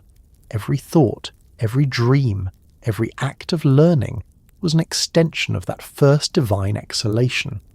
The Sumerians lived in awareness of this, and their civilization was built upon it. Their temples, their stories, their very understanding of time all stemmed from the belief that humanity was not separate from the divine order, but its living continuation. And so, the story of how humans were made was also the story of how they came to understand themselves. They were not the centre of creation, but its caretakers. They were not gods, but they carried a spark of divinity that drove them to create, to question, to build and rebuild. That spark, once given, could never be taken away. It was the quiet legacy of Enki's compassion and the reluctant acceptance of Enlil's authority, two forces bound together in the making of the human heart. The first humans awoke to a world that was already alive with motion. The rivers flowed, the winds carried the voices of the gods, and the fields shimmered under the heat of the sun. But it was not a world made for ease. The Sumerians believed that to exist was to work, to keep the order of creation in motion. From the beginning, labour was not punishment, it was participation. Humanity's purpose was service, but not servitude. The work they performed was sacred, their effort the pulse that sustained both heaven and earth. Yet over time, what began as partnership grew heavy. The weight of divine expectation became the defining condition of human life. This was the burden of service. The stories told of the younger gods, the Igigi, who had first borne the labour of maintaining creation. They dug the rivers, carved the channels, and raised the mountains. For long ages they endured, until finally their strength waned. They gathered in rebellion, throwing down their tools and surrounding Enlil's temple in defiance. "The work is too great," they said. "The nights are too long. We are gods, not slaves." Their cry was not anger alone. It was exhaustion. And it was this moment that led to humanity's creation. Enki, in his wisdom, saw that the labour could be shared. The gods would rest and humans would take up the tasks that kept the world in order. It was a compromise, one that benefited all, but one that would shape the destiny of mankind forever. When the first humans took their place in the fields and cities, they did not see their work as burden. They understood it as divine calling. To plough the soil was to continue the work of Enki's shaping hands. To tend the flocks was to honour Dumuzi, shepherd of fertility. To build walls and temples was to extend Enlil's structure into the human world. Every task carried meaning. There was no division between the sacred and the ordinary. The clay jar, the woven mat, the carved tablet. All were holy because they sustained life. The gods provided guidance, and in return humans offered effort. It was a balance that made sense. But balance, as the Sumerians knew, was never permanent. Over generations, the rhythm of service began to shift. The cities grew larger, the temples richer, the systems more complex. Work became organisation, organisation became hierarchy, and hierarchy turned into power. The priests spoke on behalf of the gods, interpreting their will, assigning duties, collecting offerings. The kings claimed divine right, declaring themselves chosen by Enlil to govern. Ordinary people, though still honoured as the children of creation, found their labour increasingly demanded rather than offered. The fields had to be tended not just for survival, but for tribute. The temples required grain, oil and livestock to sustain the rituals that kept the divine connection alive. The people still believed their work was sacred, but the weight of it pressed harder each year. In the myths, this shift is mirrored in the growing distance between gods and humans. Once the divine had walked among men, guiding and teaching. Now they were said to dwell in their temples, invisible but watching. The priests became intermediaries, carrying prayers upward and commands downward. Humanity's role was still essential, but less intimate. The people began to feel that they were not working with the gods, but for them. And though reverence remained, so too did fatigue, the same exhaustion that had once driven the Igigi to rebellion. Enlil's influence was strongest in this new order. His domain was hierarchy, discipline, the maintenance of structure. He valued obedience and precision. The great cities of Sumer, built under his principles, thrived on organisation. The canals ran on time, the fields yielded grain, the temples gleamed with offerings. But behind that brilliance was relentless effort. The people laboured from sunrise to nightfall, their sweat the unseen foundation of divine order. It was Enki's wisdom that had given them the capacity to work, but it was Enlil's authority that kept them doing it. The gods did not exploit their creation. They simply maintained what they believed was the necessary rhythm of existence. Yet to those who toiled, the rhythm began to feel like a chain. The Sumerians understood this tension. They did not curse their gods for it. They explained it through story. The myth of human labour was not about injustice, but about inevitability. Creation required energy. Order required maintenance. Life could not sustain itself without effort. Humanity's burden was also its purpose. The sweat that fell to the earth was an offering, returning to the same soil from which they had been made. Still, the stories carried an undertone of empathy. They recognized that even sacred work could become heavy, that purpose could turn to exhaustion. It was in those moments that Enki often intervened, lightening the load through knowledge, invention, and understanding. Enki's gifts were subtle forms of freedom. He taught humans to build tools that made their work easier. He showed them how to use water to turn wheels, how to channel irrigation to reduce labour. He taught them songs to keep rhythm while they worked, turning toil into ritual. Even language itself, which allowed orders to be shared and records kept, was his gift. Through communication, humans could cooperate, distribute effort, and plan. Each invention, each discovery was a small act of mercy, a quiet resistance to the heaviness of existence. Enki never removed the burden, but he made it bearable. Yet not all gods shared his compassion. Some demanded more than humanity could give. The rituals grew elaborate, the offerings costly. When the floods destroyed the fields, the people still had to bring tribute. When droughts came, they still had to sacrifice. The temple archives list endless tallies of grain, livestock, and oil delivered to the divine houses. Every number represents both devotion and exhaustion. The people believed their survival depended on fulfilling these obligations. They feared that if they failed to serve, the balance would collapse. Service became not only duty but insurance, the price of continued existence. The priest often spoke of this burden in practical terms.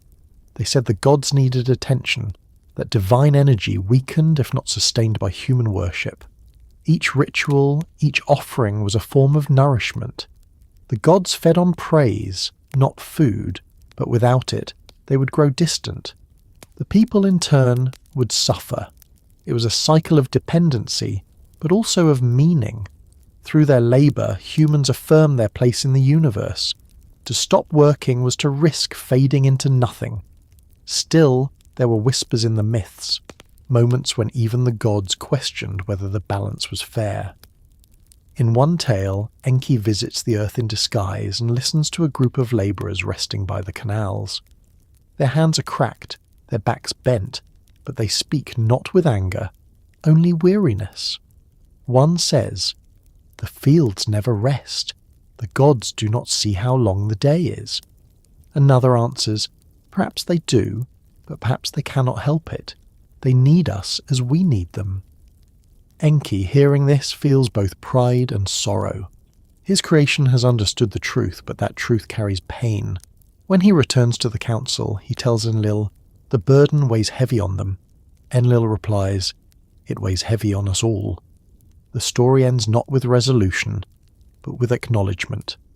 The burden of service was shared, even if unevenly. The Sumerians saw that duality in their own lives. Work was exhausting, but it was also the source of stability. The same canals that demanded endless maintenance brought the floods that renewed the soil. The same temples that collected offerings gave shelter and purpose. The same gods who imposed labour also provided the means to endure it. To live was to carry a load, but also to find grace in carrying it well. The people did not rebel because they understood the cycle, and because, at the core of their belief, they saw themselves as part of the god's own story. The fatigue of existence was universal. Over time, this understanding evolved into something profound. The act of service became the foundation of morality. To work diligently, to honour commitments, to support one's community. These were seen as reflections of divine behaviour. Laziness was not simply undesirable, it was dangerous, a threat to cosmic balance. Idleness meant neglecting the divine design. Every farmer who tended his crops, every potter who shaped clay, every scribe who recorded numbers was upholding the order that kept the heavens and earth aligned. In that way, service became sanctified. The burden was redefined as meaning itself. The hymns that survive from that time speak of work not with complaint but with reverence. "The hands that shape are the hands of Enki," one line reads. Another says, "The plough follows the breath of Enlil." These phrases capture the worldview that made Sumer endure for centuries. The people did not dream of escaping their duty. They dreamed of fulfilling it perfectly. Perfection meant harmony, not the absence of effort, but the unity of purpose. Even rest had meaning. The festivals, when work paused and songs filled the air, were not rejection of labour, but its celebration. They reminded the people that service was a cycle, that even the gods rested after creation. But beneath that devotion, a quiet awareness persisted. The humans knew they were indispensable. The gods had once needed them to take up the labour of the universe, and they still needed them now. This knowledge gave the people a subtle sense of dignity. They were not powerless, they were essential. Their prayers were not only pleas but affirmations of importance. The Sumerians, perhaps more than any later culture, understood that dependence went both ways. The gods might command, but they also required. This mutual need, though rarely spoken aloud, softened the edges of hierarchy. It gave humanity a kind of equality within inequality, a recognition that even in service there was strength. When Enki's priests told the story of creation, they often emphasized this balance. They said the gods had given humans not only work but wisdom, so that service could be intelligent rather than blind. The tools of labour were sacred instruments, extensions of divine thought. To use them was to act with purpose. Even mistakes had meaning, for they were lessons in the ongoing act of creation. The world was not fixed. It was constantly being repaired and maintained through human hands. Each day's work was a continuation of the gods' first work. In this way, the burden of service became the rhythm of civilization. It kept the cities alive, the canals flowing, the temples standing. It also kept the people connected to each other, to their ancestors, to their gods. To be idle was to fall out of harmony, to drift away from the great conversation between heaven and earth. To work was to speak that language again, to keep the connection alive. The Sumerians did not imagine paradise as freedom from labour. Paradise for them was perfect order, a world where every action fit its purpose, where effort and reward were balanced, where the burden was shared and understood. Even in death this idea persisted. The afterlife was not described as eternal rest, but as continuation. The souls of the departed were believed to dwell in the underworld, maintaining its structure as they had once maintained the world above. Offerings from the living sustained them, just as their labour had once sustained the gods. Service never ended, it simply changed form. To the Sumerians, this was not tragedy, but truth. Existence itself was service, to life, to balance, to the ongoing work of creation. When the winds of Enlil swept across the plains and the waters of Enki flowed through the canals, the people saw themselves reflected in that movement. The gods laboured in their own way, managing the storms, guiding the rivers, maintaining the cycles of time. Humanity's work mirrored that divine effort on a smaller scale.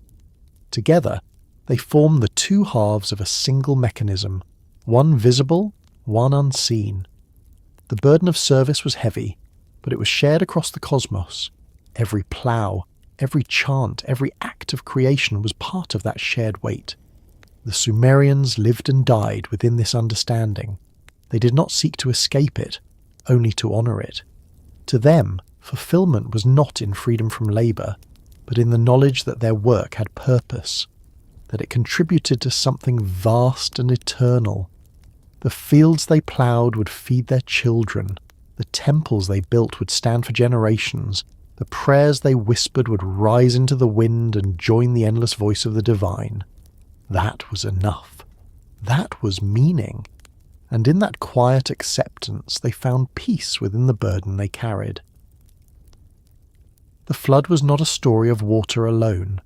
It was a story of silence, of exhaustion, of the moment when patience finally dissolved into motion. The Sumerians believed that the gods, like the world itself, could reach a point of imbalance, and when that balance broke, creation trembled. The flood was not a single act of cruelty, but the culmination of everything that had come before. The weight of noise, the tension of duty, the strain between the divine and the mortal. It began not with rain, but with a sigh from the heavens. For many generations humanity had thrived. The cities of Sumer were alive with motion. The temples burned with incense. The canals glittered beneath the sun, and the voices of the people filled the air day and night. The first humans had laboured in gratitude, their songs harmonizing with the rhythm of the gods. But over time the harmony changed. The population grew, The noise of life, of festivals, of work, of quarrels and prayers became endless. The sound rose upward into the sky, into the halls of Enlil, who had once cherished order above all things. He listened to the hum of millions of voices, laughter, cries, hammering, music, and what he heard was not reverence, but chaos. To Enlil it was a world that no longer rested. The tablets say that he called the council of the Anunnaki, summoning the great gods to deliberate. The others came, their faces solemn. Anu watched from the heights of heaven, silent as the stars. Ninhursag, mother of life, folded her hands in sorrow. Enki arrived from the deep waters, his expression guarded, knowing what was to come. When Enlil spoke, his words carried the weight of command. "The world," he said, "has become loud. The order we built is drowned by the clamour of men. The rivers overflow with their presence, and their breath fills the air. There is no rest. Let there be quiet again. Let us wash the world clean." There was no reply at first. The council hesitated, knowing that Enlil's decisions were rarely undone. The younger gods murmured among themselves, uneasy. They had once rejoiced at humanity's creation. Now they feared the cost of its undoing. Ninhursag wept, for her children were among those who would perish.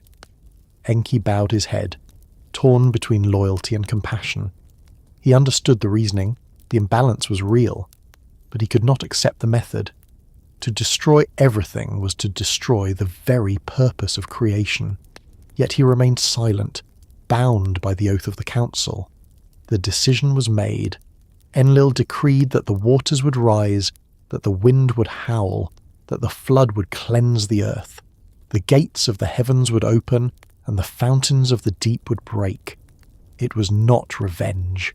It was restoration through destruction, the way fire clears the field for new growth. Enlil believed it necessary, inevitable, but in his conviction, he overlooked something that Enki could not. The heart of the beings they had made, the capacity for learning, for remorse, for renewal. Bound by the command of heaven, Enki searched for a way to preserve that spark without breaking his oath. The myths tell of a man named Ziusudra, a righteous king who ruled in Shuruppak, a city near the banks of the Euphrates. He was wise, devout, and devoted to the gods. Enki had long watched him, quietly favouring him with dreams of insight and peace. When the decree of destruction fell, Enki found a way to act without defiance. He whispered, not to Ziusudra himself, but to the wall of his house, letting the sound pass through the clay. "Wall, listen," he said softly. "Read wall, pay attention. The flood is coming. Build a great vessel, long and sealed. Leave behind your possessions. Take with you the seed of every living thing. When the waters rise, you will be carried to safety." Ziusudra, understanding the divine riddle, obeyed. He gathered craftsmen and began to build. The people of Shuruppak watched as the strange vessel took shape beside the river. It was enormous, its sides sealed with pitch, its deck strong enough to endure the storm. They asked why he built such a thing, and he answered only that the gods had spoken. Some laughed, others helped.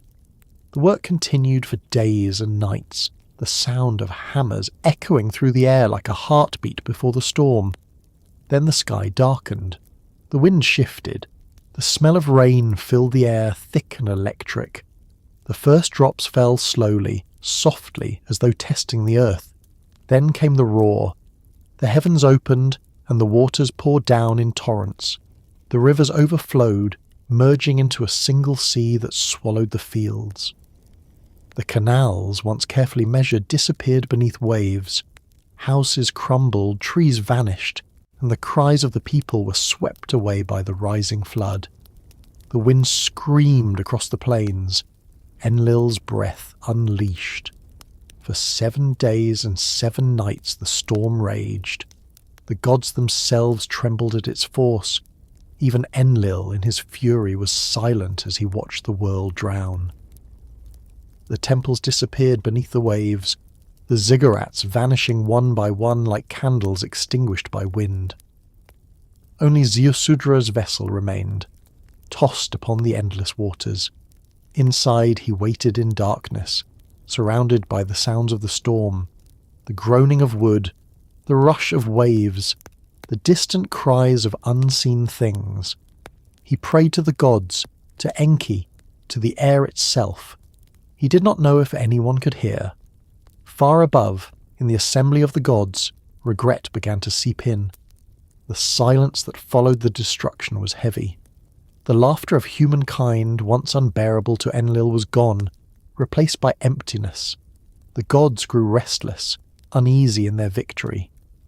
Ninhursag wept again, her tears falling into the waters below. "They were my children," she said. "Who will sing now? Who will till the fields? Who will bring offerings to our temples?" Even Enlil felt the ache of loss, though he did not speak of it. Creation had been cleansed, but it was also hollow. Enki waited until the storm subsided, then rose from the depths of the Abzu. He parted the clouds and looked upon the flood. The world was unrecognizable, a vast mirror of water stretching to every horizon. But in that endless expanse he saw something move. The vessel floated still, carrying the remnants of life. Enki smiled, a faint expression of relief. The spark had survived. The cycle would continue.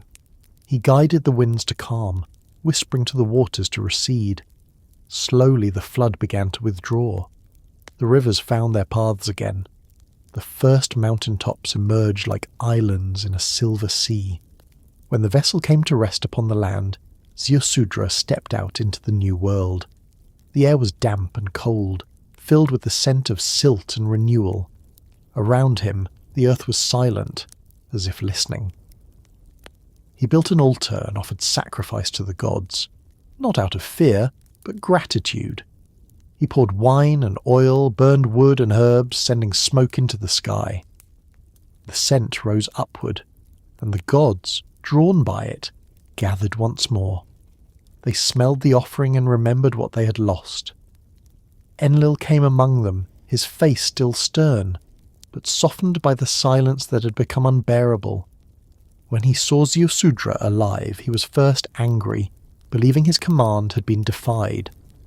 "Who has done this?" he demanded.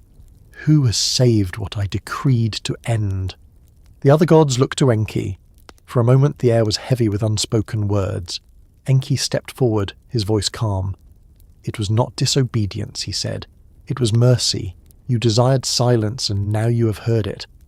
But silence is not life. The world needs breath, laughter, noise, even its imperfections. Without them, we would be alone." The words struck deeply.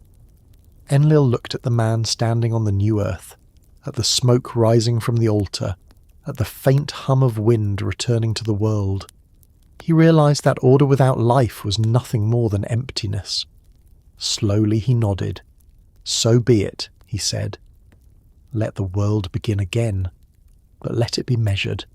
Let the span of human life be shortened, their strength tempered, so they will not forget balance again." It was compromise, the first between brothers that both could accept. Enki agreed, and thus the flood became not an ending, but a renewal. The Sumerians told this story not as a warning, but as a lesson. The flood was the great reset, the moment when the gods and humans renegotiated existence. It was proof that even divine beings could err, that perfection demanded revision. The waters washed away excess, pride and noise, leaving behind humility and awareness. When the survivors rebuilt, they carried with them the memory of what had happened, a reminder of how fragile order was and how precious the balance between structure and compassion. In the cities that rose after, priests recited the tale of the flood during rituals of renewal. Each spring, when the rivers swelled and overflowed their banks, the people saw the echo of that ancient event. They did not fear it.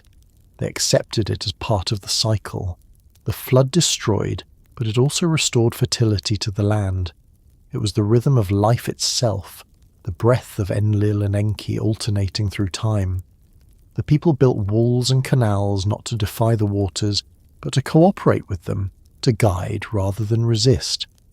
The memory of the deluge lived not in terror, but in wisdom. Every generation told the story differently, but the essence remained the same. Humanity, once punished for its noise, had earned its place again through survival and gratitude. The gods, once divided by wrath and pity, had found balance in forgiveness. Enki became the protector of humanity, the advocate who reminded the divine of compassion. Enlil remained the guardian of order, ensuring that the world did not descend into chaos. Together they governed the fragile line between destruction and renewal. The flood myth spread beyond Sumer, carried by travellers, scribes and traders. The Akkadians told of Atrahasis, the wise man saved by Ea, their name for Enki. The Babylonians retold it as the story of Utnapishtim in the Epic of Gilgamesh. The Hebrews would later tell it as the story of Noah. Each retelling changed the names and the tone, but not the structure. Always there was a god of command, a god of mercy, a man who listened, and a flood that erased and remade the world. The Sumerian version was the seed from which all others grew, the first attempt to explain the coexistence of justice and compassion within creation. What is most striking about the Sumerian story is its humanity. The gods, for all their power, act with emotion. Enlil's anger, Enki's pity, Ninhursag's sorrow. They mirror the feelings of the people who told their stories. The flood is divine, but it's also profoundly human. It speaks of fatigue, of regret, of the longing to begin again. The people who lived along the rivers of Mesopotamia understood this better than anyone. They saw floods each year, both blessing and curse. They knew how easily abundance could turn to disaster. To them, the myth was not fantasy, but reflection, a reminder that creation and destruction were two sides of the same current. In the quiet after the storm, when the sun returned and the land began to dry, the Sumerians imagined the gods walking among the ruins, inspecting what remained. Enlil and Enki stood side by side, watching as new shoots of grass pushed through the mud. The air was heavy but alive again. "The noise will return," Enlil said. "It always does." Enki smiled faintly. "Then we will remember what silence taught us." That was their truce, their understanding. From that day, the flood became not only memory but metaphor, the cleansing that keeps life honest. The story endured because it explained what could not be denied, that balance requires renewal, and renewal often comes through loss. The Sumerians did not curse the gods for the flood. They thanked them for the second chance.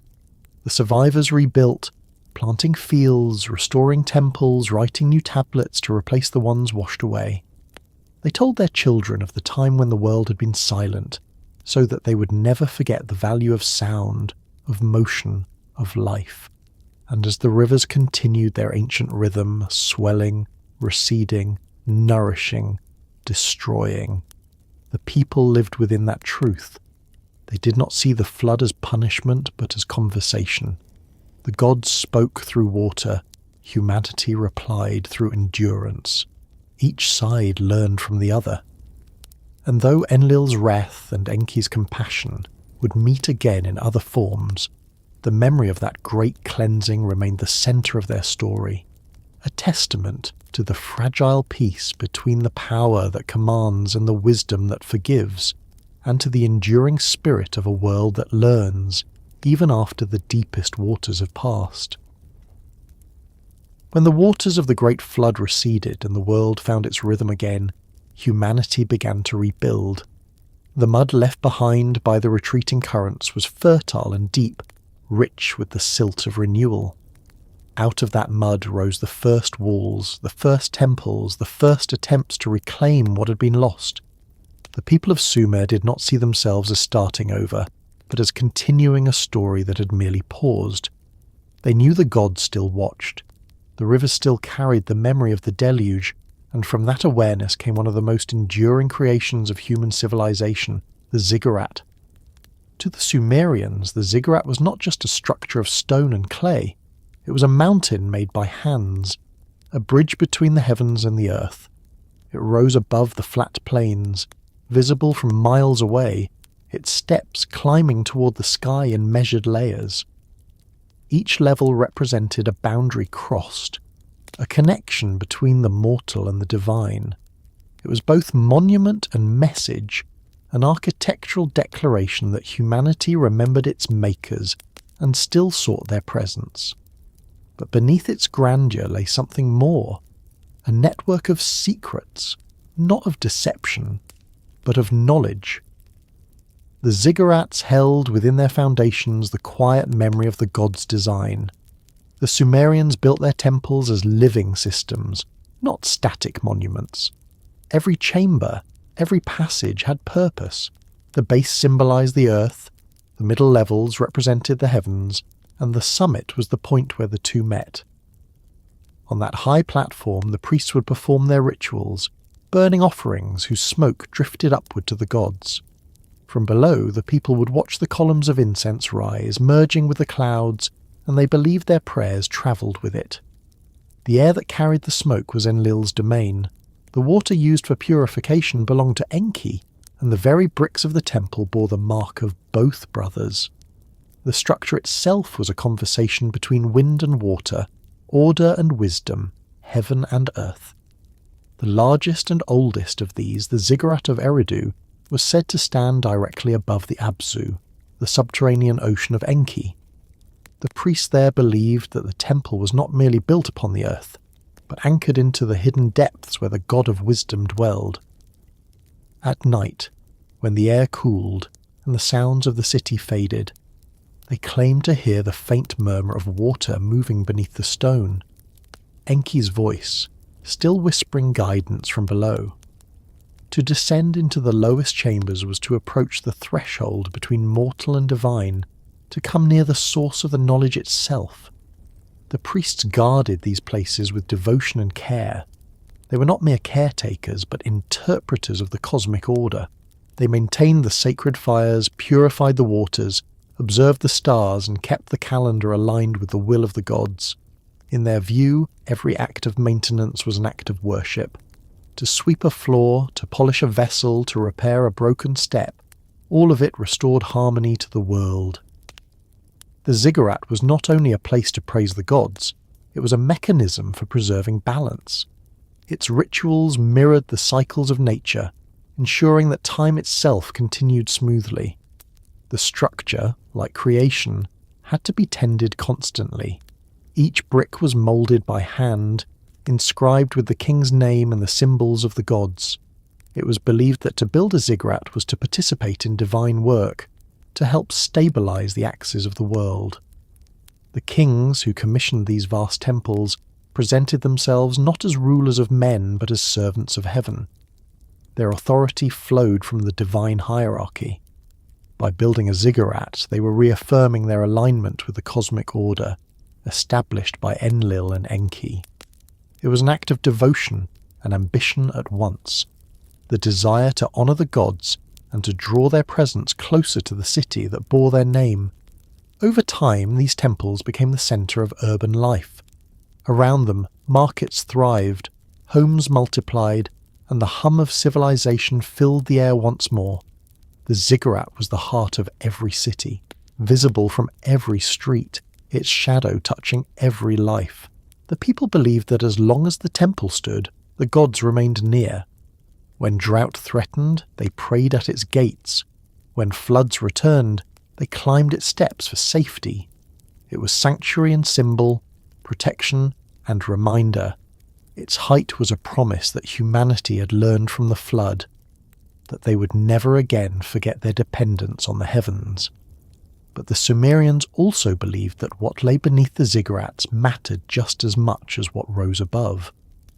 Beneath the visible layers of brick and bitumen were chambers reserved for sacred storage, tablets of knowledge, relics, and sometimes things far older than the cities themselves. These subterranean spaces represented memory, the hidden side of creation. The priests said that within the foundations of the temples were the records of the first gods, instructions left from the time before the flood, when divine and human still spoke openly. They called them the Me, the decrees of divine order. Each Me defined a principle of civilization, kingship, music, law, craft, writing, love, war, truth. Together they formed the blueprint of existence, the pattern of the world as Enki had conceived it. According to the stories, these Me were gifts once stored in Eridu, in Enki's temple above the Abzu. It was said that they glowed with divine power, intangible yet real, and that Enki guarded them carefully. When the goddess Inanna came to visit him, she saw them and desired to bring them to her own city of Uruk. Enki, delighted by her charm, granted them while drunk on joy and wine. But when morning came and he realized what had happened, it was too late. The Me had already been carried away by boat, spreading civilization from one center to another. Enki did not demand them back. He understood that wisdom, once shared, could not be contained. The story symbolized the movement of knowledge through time, from the hidden depths to the open world, from secrecy to creation, and beneath every ziggurat the people imagined, those divine blueprints still rested, anchoring their cities in the wisdom of the gods. The deeper significance of the ziggurats was not lost on those who built them. To the uninitiated, they were temples. To the learned, they were diagrams of the universe. The lower levels represented the material world, earth, water, and mortality. The upper levels corresponded to the heavens, air, light, and eternity. To climb the ziggurat was to ascend symbolically through existence itself, step by step, toward understanding. The summit was not only a physical height, but a spiritual one. From there, the priest could watch the stars, measure their paths, and interpret the will of the gods. Astronomy, ritual, and architecture were all parts of the same pursuit, comprehension. When night fell, the ziggurats glowed faintly from torches and oil lamps. Their shadows stretched across the plains like the fingers of the divine. From their summits, priests charted the constellations and recorded patterns of light. They saw in the movement of Venus, Jupiter, and the moon not random beauty but divine rhythm. Every star had meaning. Every alignment carried message. The heavens were not distant. They were the writing of the gods, a living text that mirrored the words carved into clay. The ziggurat was the bridge between those two forms of knowledge, the celestial and the earthly. The secrets kept beneath the ziggurats were not always physical. Many were ideas, preserved through ritual, passed from priest to apprentice in whispers. They spoke of the hidden correspondences between elements, of the ways wind and water interacted, of the cycles that governed time.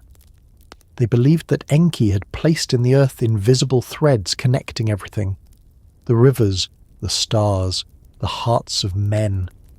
The priests sought to understand those threads, to read the unseen structure of the world, their mathematics, their astronomy, their laws. All were expressions of that search. In their devotion to precision, they reflected Enlil's order. In their pursuit of understanding, they honoured Enki's wisdom. The ziggurat was where both principles met in stone. Centuries later, when archaeologists uncovered the ruins of those temples, they found their remains layered like time itself. Foundations built over older foundations, each era rebuilding atop the last. Beneath one ziggurat lay the traces of an earlier shrine, and beneath that another still, until finally the lowest level reached clay hardened by the ancient floods. It was as if each generation had been trying to reach back toward the beginning, adding another layer to the conversation between human and divine. The secrets they left were not just relics, but continuations, the evidence of a civilization trying to preserve the memory of its origins while creating something new. The priests understood that preservation required transformation. Knowledge, like water, had to flow to stay alive. They wrote their hymns on clay tablets, baked them to last, and stored them in temple archives. They believed that words could outlive flesh, that written symbols could hold divine essence. The ziggurats thus became libraries of eternity. their lower chambers filled with records of dreams, prayers, contracts, and stars. Every document, no matter how mundane, was part of the same continuum, a record of humanity's ongoing dialogue with the gods.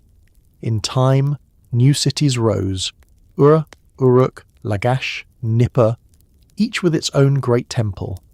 The design remained the same, a terraced ascent from ground to sky.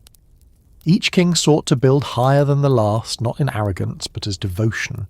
They believed that to reach upward was to restore the lost connection between heaven and earth. The flood had separated them once.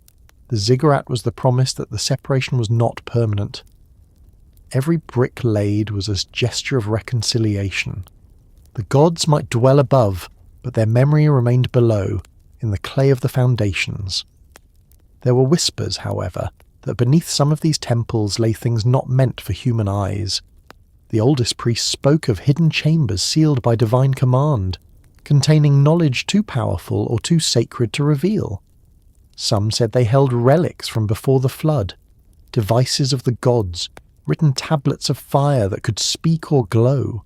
Others believed the chambers were purely symbolic, representing the mystery of the Abzu itself, a reminder that not all wisdom should be reached. The truth may have been simpler. The deepest levels of the ziggurats were where the sound of water could still be heard through the earth, a living echo of Enki's realm. To the priest, that sound was enough. It was proof that the gods were still near. As centuries passed and empires changed, the ziggurats endured. Some fell to ruin, buried by sand and time, while others were rebuilt again and again. Their forms influenced temples across Mesopotamia and beyond. Even when their meaning faded, their presence remained. The later Babylonians and Assyrians continued to build them, though few remembered their original purpose. They became symbols of power as much as faith. Yet within their bricks, the ancient pattern persisted, the echo of the first balance, the meeting of Enlil's structure and Enki's wisdom. The Sumerians may have been the first to conceive of such temples, but the impulse behind them is timeless. To build upward, to create connection, to store knowledge within the earth. These are acts that define civilization. The ziggurats were humanity's answer to the flood. If the waters once rose to erase them, they would now rise to reach the heavens themselves. They would no longer wait for the gods to descend. They would climb step by step toward understanding. When the wind moves over the ruins today, carrying dust from the plains and the scent of old stone, it sounds like breath passing through memory. The ziggurats may stand silent, their bricks cracked and faded, but their purpose has not disappeared. They remain monuments to curiosity, to reverence, to endurance. The secrets they held are not lost. They live on in the languages, the mathematics, the architecture, and the stories that grew from their shadow. The Sumerians believed that to remember was to live forever. And beneath the ziggurats, in the cool silence where water once whispered through stone, that belief still lingers. The quiet assurance that knowledge once shaped never truly dies. In every generation that followed the building of the great temples, the people of Sumer continued to live beneath the quiet gaze of their gods.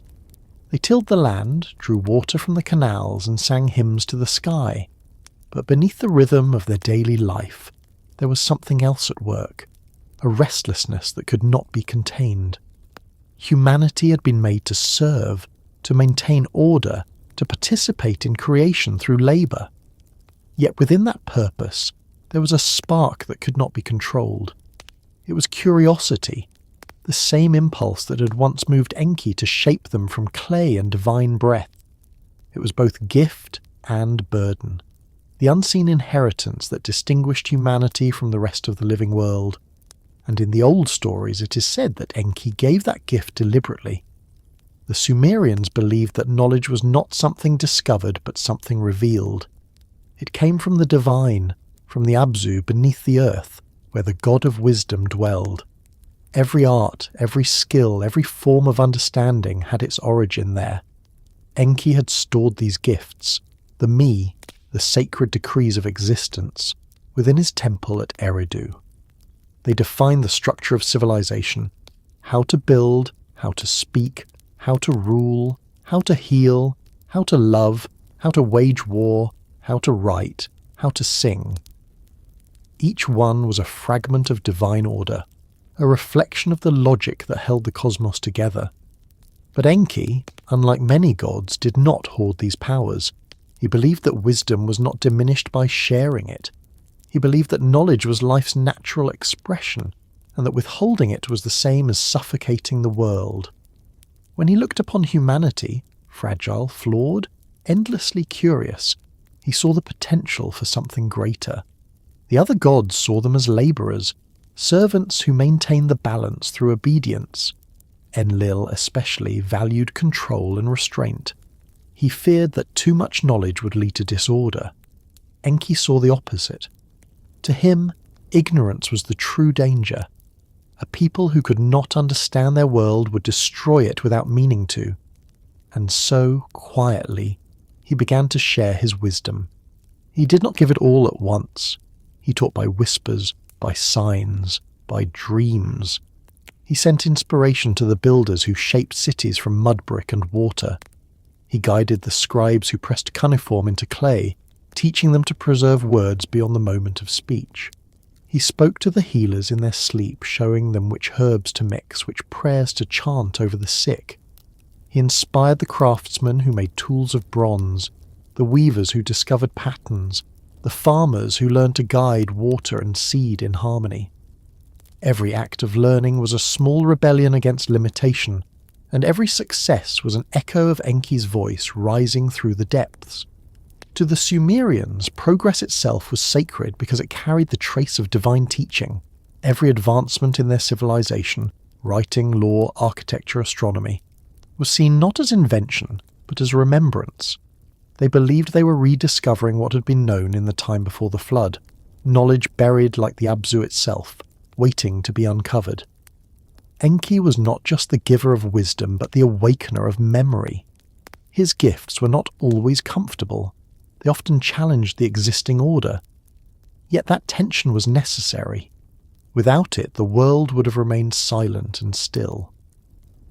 The story of Inanna and Enki, told in the temples of both Eridu and Uruk, captures this dynamic better than any other.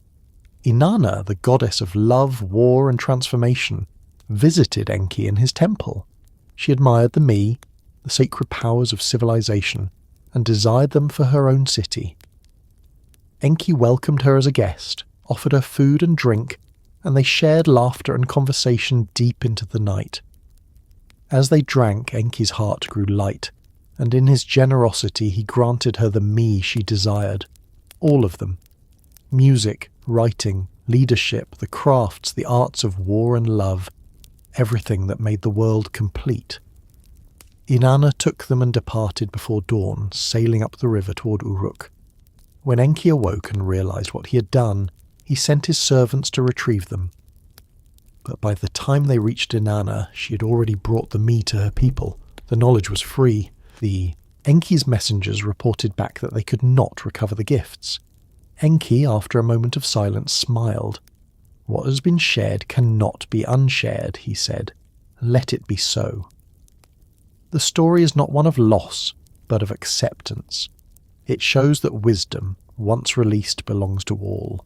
The gods might wish to control its flow, but its nature is to spread. Inanna became the patron of civilization's flowering, but Enki remained its source. Through her act of taking and his act of allowing, humanity inherited the full range of divine arts. Together they completed the cycle, the giver and the taker, the teacher and the student, both parts of the same divine dialogue. This idea, that knowledge is both a blessing and a rebellion, runs through every fragment of Sumerian thought. The people understood that to know was to change, and to change was to risk imbalance. Yet they also knew that growth required it. Their myths never condemned curiosity outright. They treated it as sacred restlessness, a reflection of the god's own creative tension. Enlil's order defined the framework. Enki's wisdom filled it with motion. Humanity lived in the space between those two forces, forever learning, forever testing the limits of their understanding. As centuries passed, the Sumerians' relationship with knowledge deepened. Their cities became centres of record-keeping, study and calculation. The scribes of Nippur, Lagash and Uruk compiled vast collections of texts, hymns, laws, star charts, lists of plants, measurements of time. Each tablet was a small piece of order drawn from the chaos of the unknown. The act of writing itself was considered divine, a ritual that mirrored the god's act of creation. To name something was to give it form, to record it was to preserve its essence. The written word was a kind of spell, a binding of reality into permanence, and Enki, the god of speech and symbol, was invoked before every act of inscription. But not all saw wisdom as harmless. The line between enlightenment and defiance remained thin. With each discovery, humanity grew more capable of building, of healing, of governing. They also grew more independent. They no longer looked to the heavens for every answer. They began to see themselves as creators in their own right. This was the quiet rebellion that the myths hint at but never name outright. The shift from dependence to autonomy. The gods, once essential to every decision, became more distant in the daily workings of life. Temples still stood, prayers were still offered, but the people had learned how to shape their world without waiting for divine instruction. That was Enki's truest, most dangerous gift. It is in this tension that the story of Enki becomes something larger than mythology. He represents not just divine compassion, but the principle of progress itself, the belief that understanding is sacred even when it challenges authority. The Sumerians did not describe this as rebellion in the modern sense. It was not defiance for its own sake.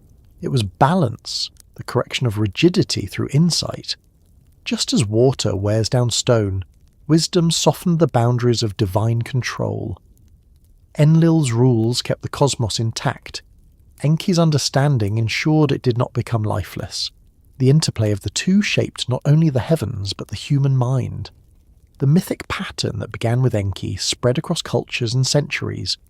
The Babylonians retold it through Ea, who gave humanity cunning and guidance even when the other gods sought to punish them.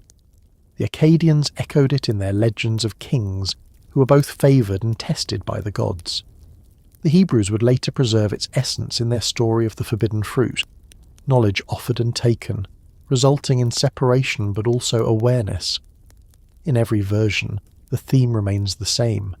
Enlightenment brings consequence, but ignorance brings stagnation. The divine and the mortal are forever intertwined in that paradox. The Sumerians never moralized this paradox into a struggle between good and evil. To them, Enki's rebellion was not sin but necessity.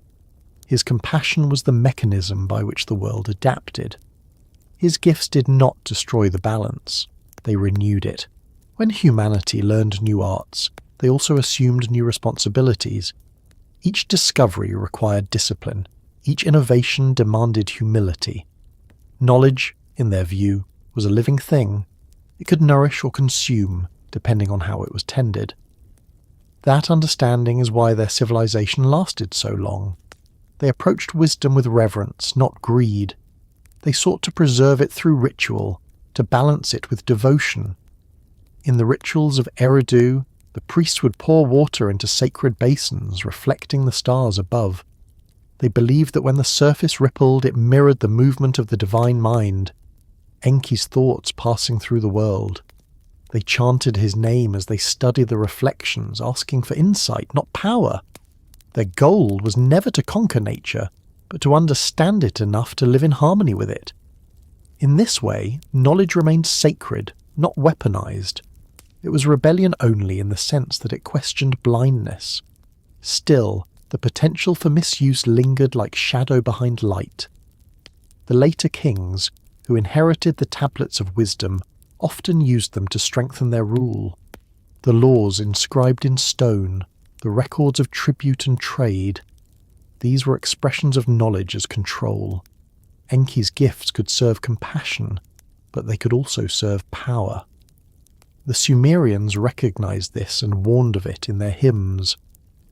The same hand that writes the truth can also write the lie, one line reads.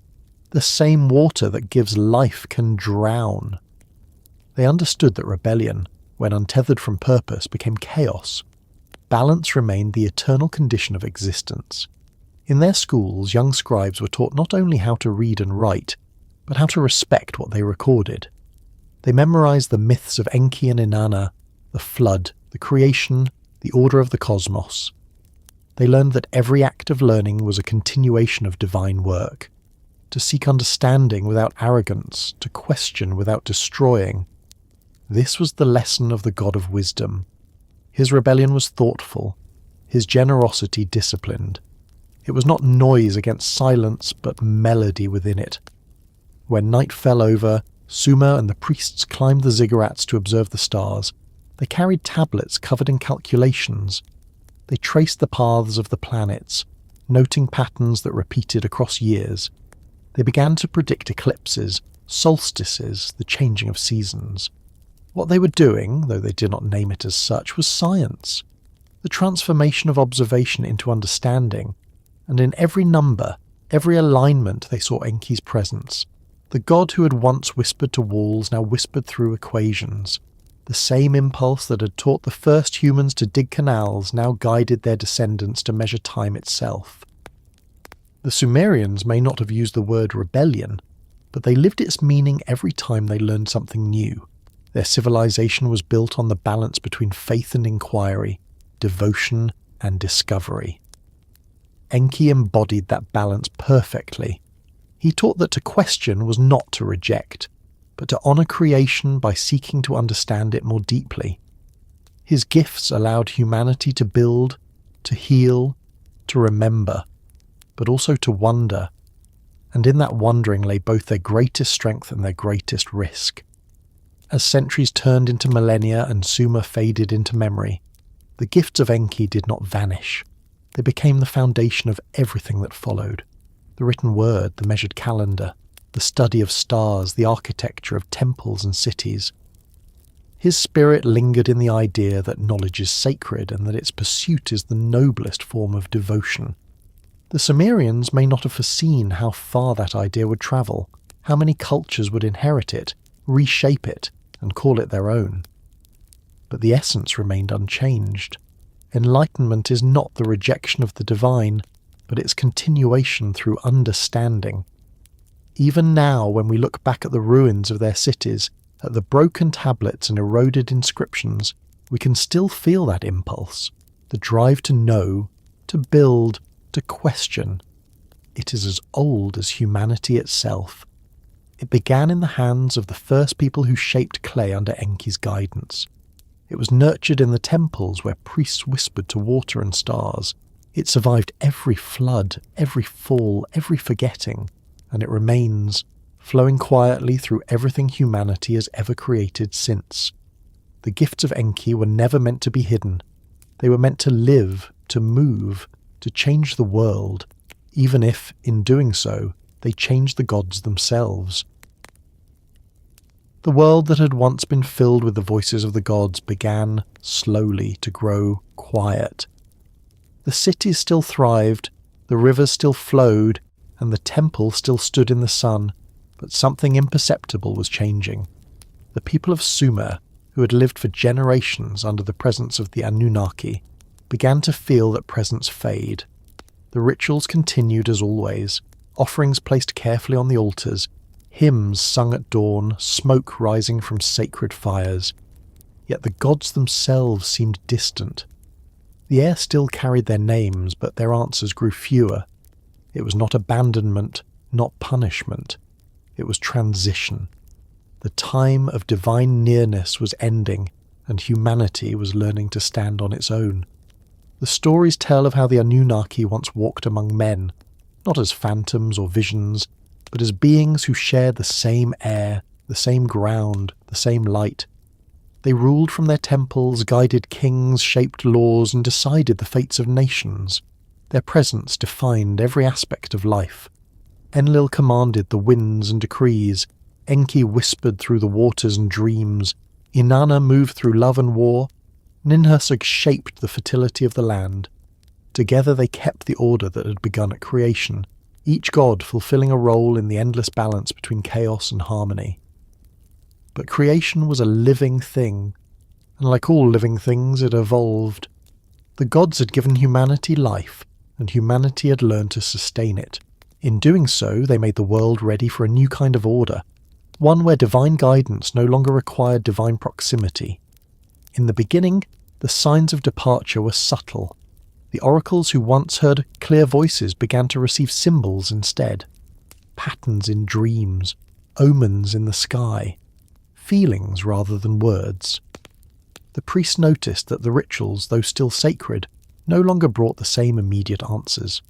The floodwaters came and went according to their own rhythms, no longer seeming tied to the moods of the divine. Crops grew by the hands of farmers who had learned their craft so well that it no longer required intervention. The people still thanked the gods, but their dependence had shifted to habit. The Sumerians, who had once waited for signs in every storm and command in every vision, began to trust their own understanding. It was not defiance, it was maturity. The Anunnaki, watching this from the unseen places between heaven and earth, recognized what was happening. Humanity had learned what they had been meant to learn. The people had built, written, measured, and remembered. They had mastered the arts given to them, the me that defined civilization. They could sustain themselves, govern themselves, and pass on their knowledge. The gods, who had once shaped the earth with their own hands, saw that the world could now move without them.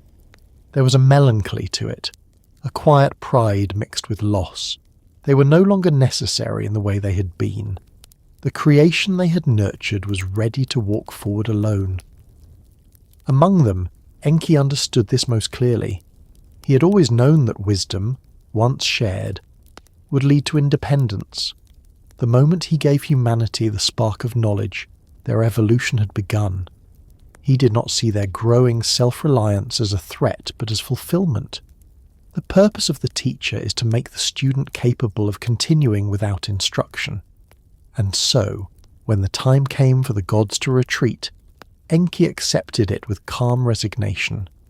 He withdrew to the depths of the Abzu, his ancient home beneath the waters, where wisdom continued to flow unseen through the world. He did not vanish. He changed form. His guidance would no longer come through voice or vision, but through the quiet intuition that led people to discover what they already carried within them. Enlil, however, saw the fading of divine rule differently. To him, it was both necessary and bittersweet. He had spent ages ensuring order, maintaining the structure of heaven and earth, enforcing the laws that governed both gods and men. Now that structure stood firm enough to endure without him. The cities ran by their own systems, the kings ruled by inherited decree, the people obeyed laws that had long since become their own. The order he had fought to maintain no longer required his hand. To release control was difficult for him, yet he understood the inevitability of it.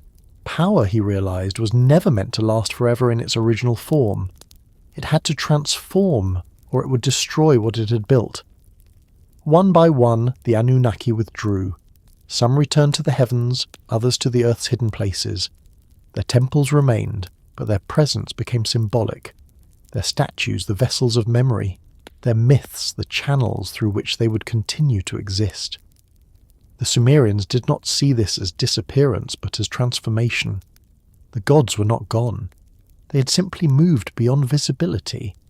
Their essence lingered in the elements they ruled, in the wind that carried Enlil's breath, in the rivers that whispered with Enki's mind, in the stars that glowed with Anu's gaze. The people still felt them, though not as voices that commanded, but as principles that guided. The divine had merged with the natural order, and through it, humanity remained connected. The departure of the Anunnaki was not an event marked by a single moment. It unfolded gradually over generations. As new cities rose and empires formed, the gods became part of history rather than daily life. Their stories were written in tablets and recited in schools. The priests who once served as intermediaries became scholars, recording the knowledge of their ancestors rather than receiving new commands. The rituals turned into traditions, powerful, beautiful, but no longer direct communication. The divine age had become the remembered age. Yet, for all its distance, this change did not mean the gods no longer cared. The myths portray their withdrawal as a form of mercy. They had taught humanity everything necessary to sustain the world, but they knew that their continued interference would keep mankind from growing further. By stepping back, they gave humanity the gift of freedom, the chance to fail, to learn, to create independently. It was a test of what Enki had always believed, that intelligence, once awakened, would find its own way. And though the gods no longer spoke aloud, their lessons remained in every act of human creation. Some of the oldest hymns from Nippur and Eridu describe this shift in mournful but accepting tones. "The gods have gone to their hidden places," one tablet reads. "They have left us the earth and the sky, the water and the breath. We are to tend them as they once tended us." The people who sang these words did not despair. They saw themselves as inheritors of divine responsibility. The burden of service, once shared between gods and men, now rested primarily with humankind. The maintenance of balance was no longer a divine task alone. It had become human duty. And so, the world changed quietly. The kings ruled by the authority of the gods, but governed through human law. The priests offered rituals that honoured memory more than presence. Farmers still poured the first drink of water onto the soil in thanks to Enki, but they no longer waited for him to make the river rise. They understood the cycles of nature well enough to predict them. The temples remained at the centre of every city, but the prayers spoken within them were different, more reflective, less pleading. The gods had become ideals, their forms woven into the culture, their influence internalised. In this gradual fading, the Sumerians found both loss and liberation. They missed the certainty of divine direction, but they discovered a new strength in self-reliance. The same curiosity that Enki had planted now became their guide. They continued to learn, to innovate, to build. Their systems of writing grew more sophisticated, their mathematics more precise, their architecture more ambitious. The legacy of the gods lived in these creations. The divine mind had not left the world.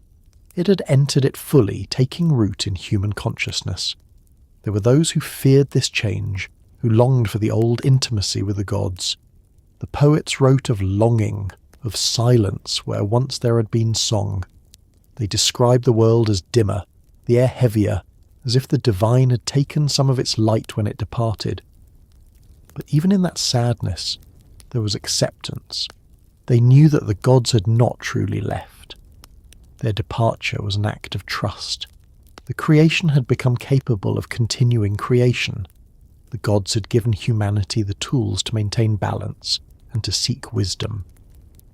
What they took away was dependence. In the myths that followed, the Anunnaki appeared less as active rulers and more as ancestors, the architects of the world whose design still governed its function. They were remembered not for their absence but for the foundations they had laid. Each god's domain remained visible in the world.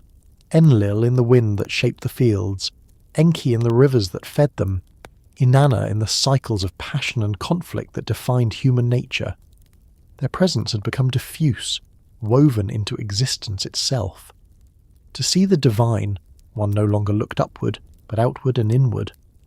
The priests of the later generations developed a saying, "When the gods were near, we learned obedience. When they withdrew, we learned understanding." It reflected the evolution of humanity's relationship with the divine. The distance between heaven and earth had once been seen as separation. Now it was seen as space, room to grow, to think, to act. The gods had moved beyond the world, but their essence remained within it, and that paradox became the foundation of a new kind of faith. The people learned to honour the invisible through their actions, to make divinity manifest through work and wisdom rather than waiting for miracles. Even Enlil, once the stern enforcer of order, was remembered differently in the later hymns. His name became associated with stability rather than control, with justice rather than command. Enki remained the symbol of knowledge and compassion, the quiet force that guided without appearing.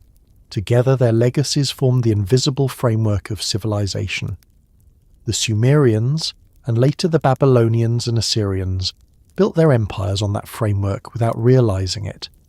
The Divine Age had become history, but its influence endured in every structure of thought that followed. There are lines in a fragment from a later Babylonian tablet that seem to echo this awareness. The gods have written their image in us. Their words are our breath, their memory our thought. It captures what the Sumerians already knew, that the departure of the Anunnaki was not an ending but a merging. The divine did not vanish, it became internal. The world that once needed instruction now carried the instructions within itself. Humanity, though still imperfect, had become the living continuation of divine purpose. As the centuries passed and the language of Sumer gave way to new tongues, the old gods took on new names and forms. Enlil's authority became that of later sky gods: Elil, Bel, Zeus. Enki's wisdom reappeared in figures of craft and learning: Ea, Thoth, Hermes. The Anunnaki themselves became the distant ancestors of all pantheons, remembered less for their individual stories than for the idea they embodied, that divinity and humanity are reflections of one another. The myths changed, but the pattern endured. The gods withdrew, but their echo remained in every culture that came after. To the Sumerians, the silence left behind was not emptiness. It was a space filled with memory, with echoes of voices that had once spoken directly and now spoke through thought. They believed that in dreams, when the conscious mind rested, one could still visit the gods, not in form but in essence. The dream became the last bridge between mortal and divine, a place where Enki's whispers and Enlil's commands could still be felt. The priest called this state the meeting of waters and air, where the wisdom of the deep met the breath of the sky.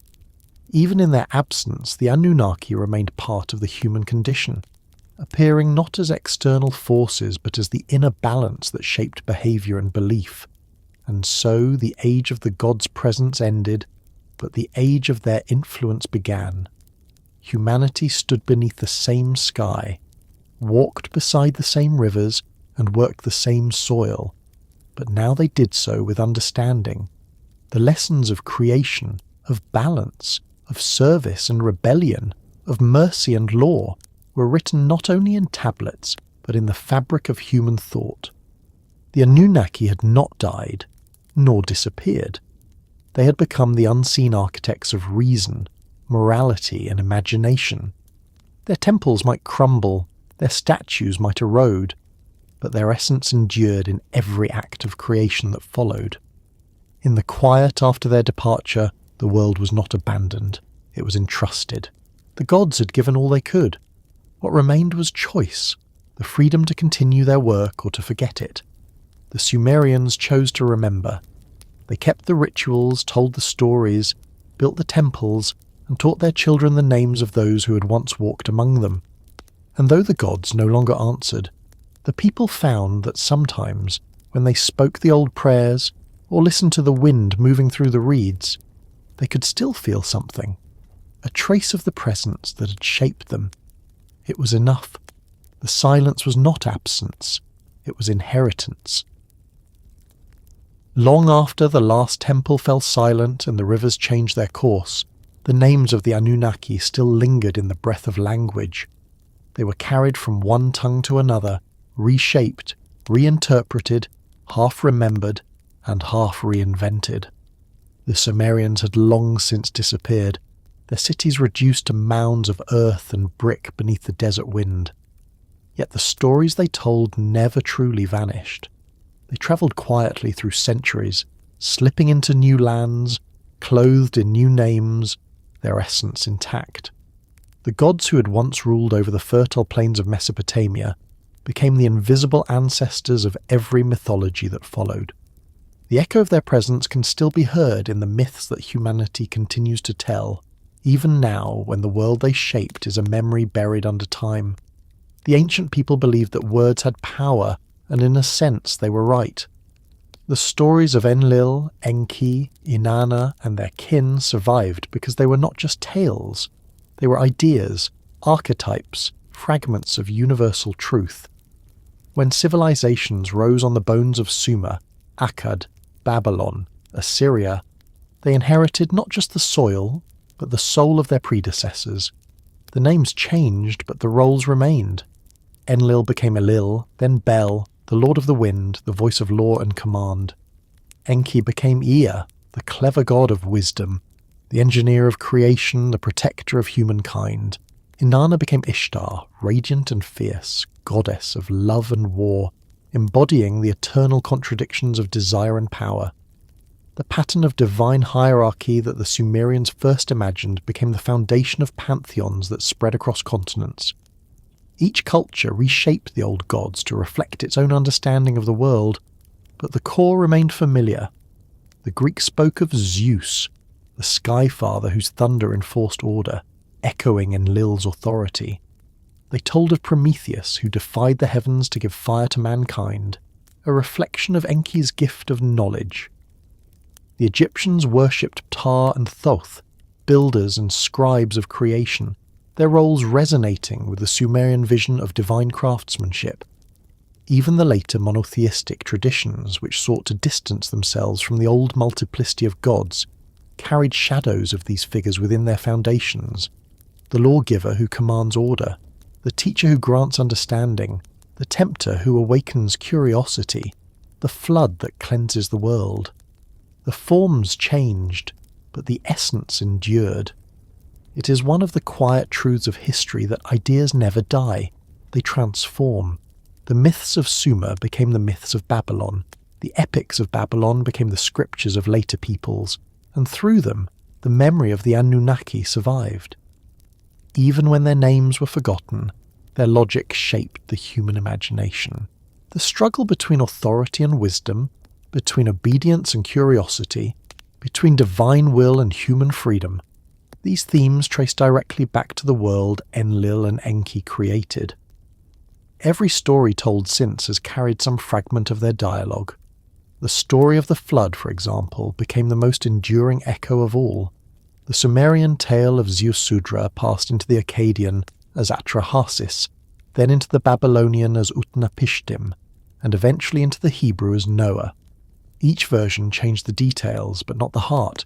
The divine decision to cleanse the world, the warning whispered to a chosen man, the vessel built to preserve life, the release of the birds, the offering made when the waters recede. The pattern is unmistakable. The flood became a symbol not only of destruction but of renewal, of the cycle that Enlil and Enki had once embodied together. In every retelling, humanity's survival depends on wisdom, on listening, on learning, on adapting. That lesson, born in Sumer's clay, became one of civilization's most enduring truths. The influence of the Anunnaki stretched beyond myth and into structure.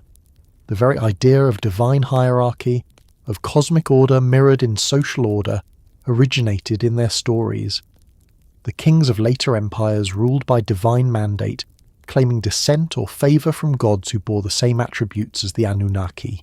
The priests continued to see themselves as intermediaries between heaven and earth, guardians of knowledge and interpreters of divine will. The architecture of temples with their ascending steps and layered symbolism carried the memory of the ziggurats. Even the practice of writing, the belief that words could fix reality and place, was born from Enki's domain. Civilization itself became a monument to the gods who had once walked its foundations. As time moved on, the myths of the ancient world merged with one another.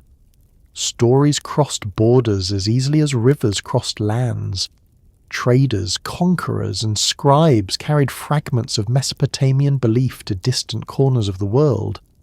In the Mediterranean, the echoes of Enki's wisdom and Enlil's authority found new voices. In the East, similar tales appeared in the Vedic hymns, where gods of wind and water played their own eternal dance of order and chaos. The human mind, wherever it emerged, seemed to rediscover the same patterns. The Sumerians had not only created myths, they had articulated something timeless about the way existence works, that balance is born of opposition, that life depends on both law and change. Even in modern times, when the gods of old have been replaced by science, technology and reason, the echoes of the Anunnaki persist.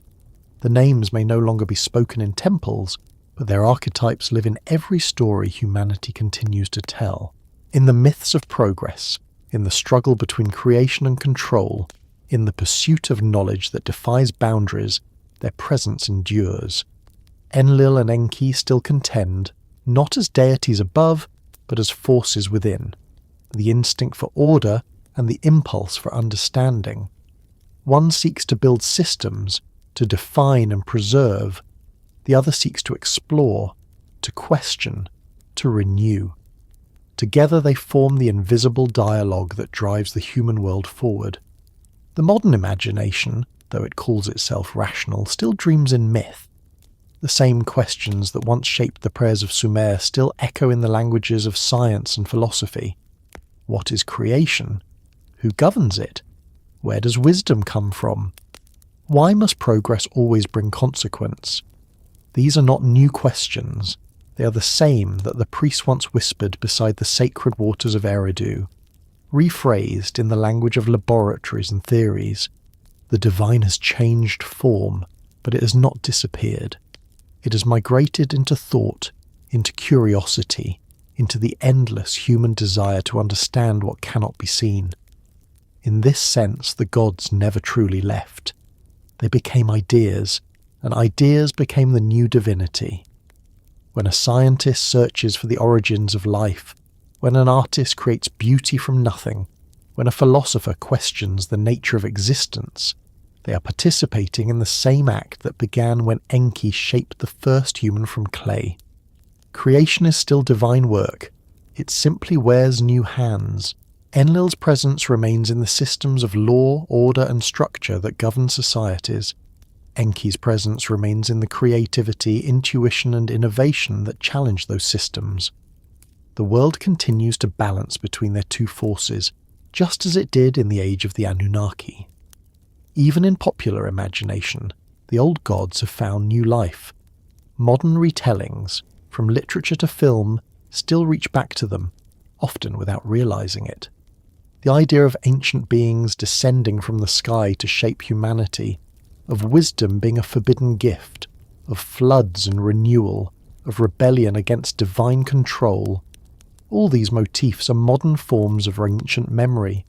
They appear in science fiction, in fantasy, in conspiracy theories about gods as travellers from the stars. Beneath the speculation lies something older than technology. The same need to explain where we come from and why we were made. The Sumerians had already asked those questions and offered answers that still resonate.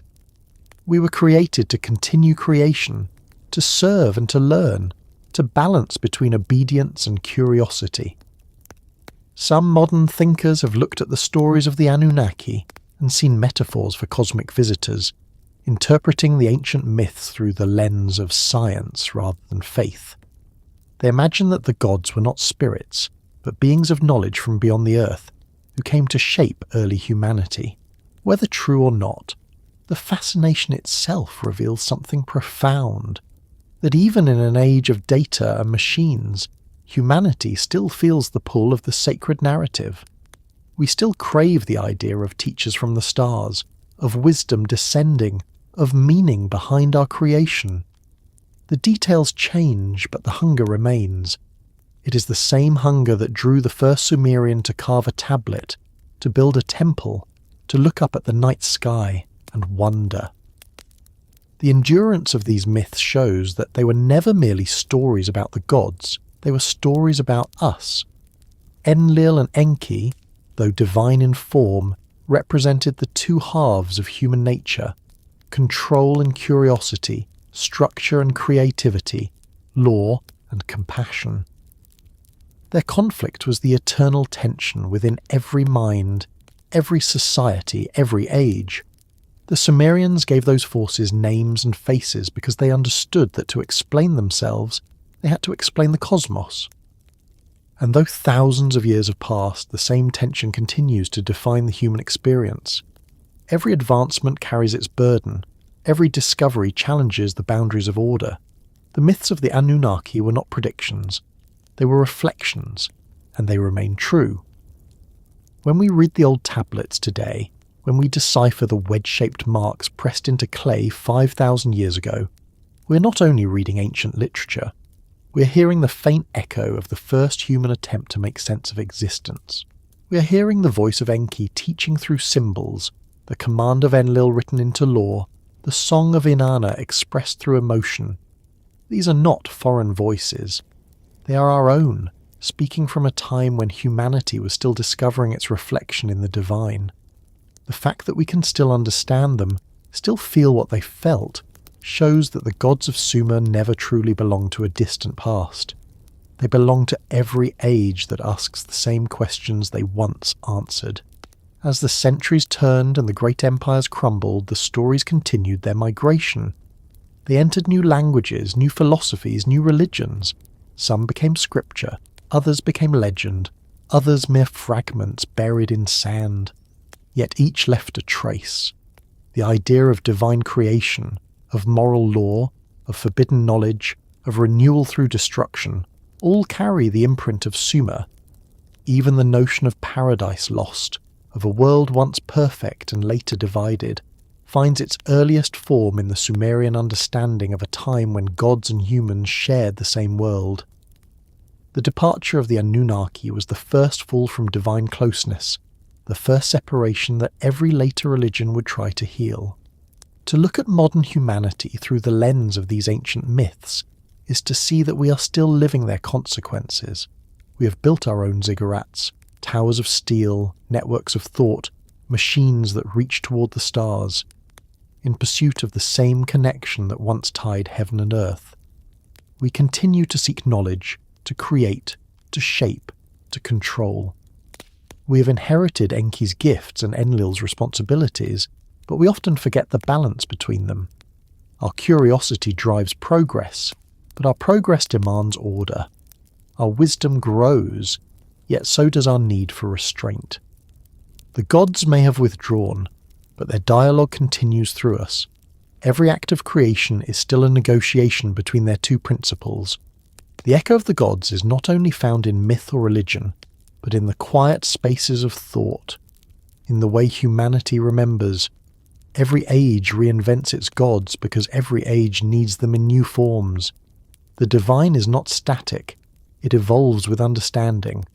What the Sumerians called Enki's wisdom, we call science. What they called Enlil's law, we call structure. What they called Inanna's passion, we call emotion. The names have changed, but the essence remains the same. The gods live on in the forces they represented, in the eternal balance between order and chaos that still governs the human condition.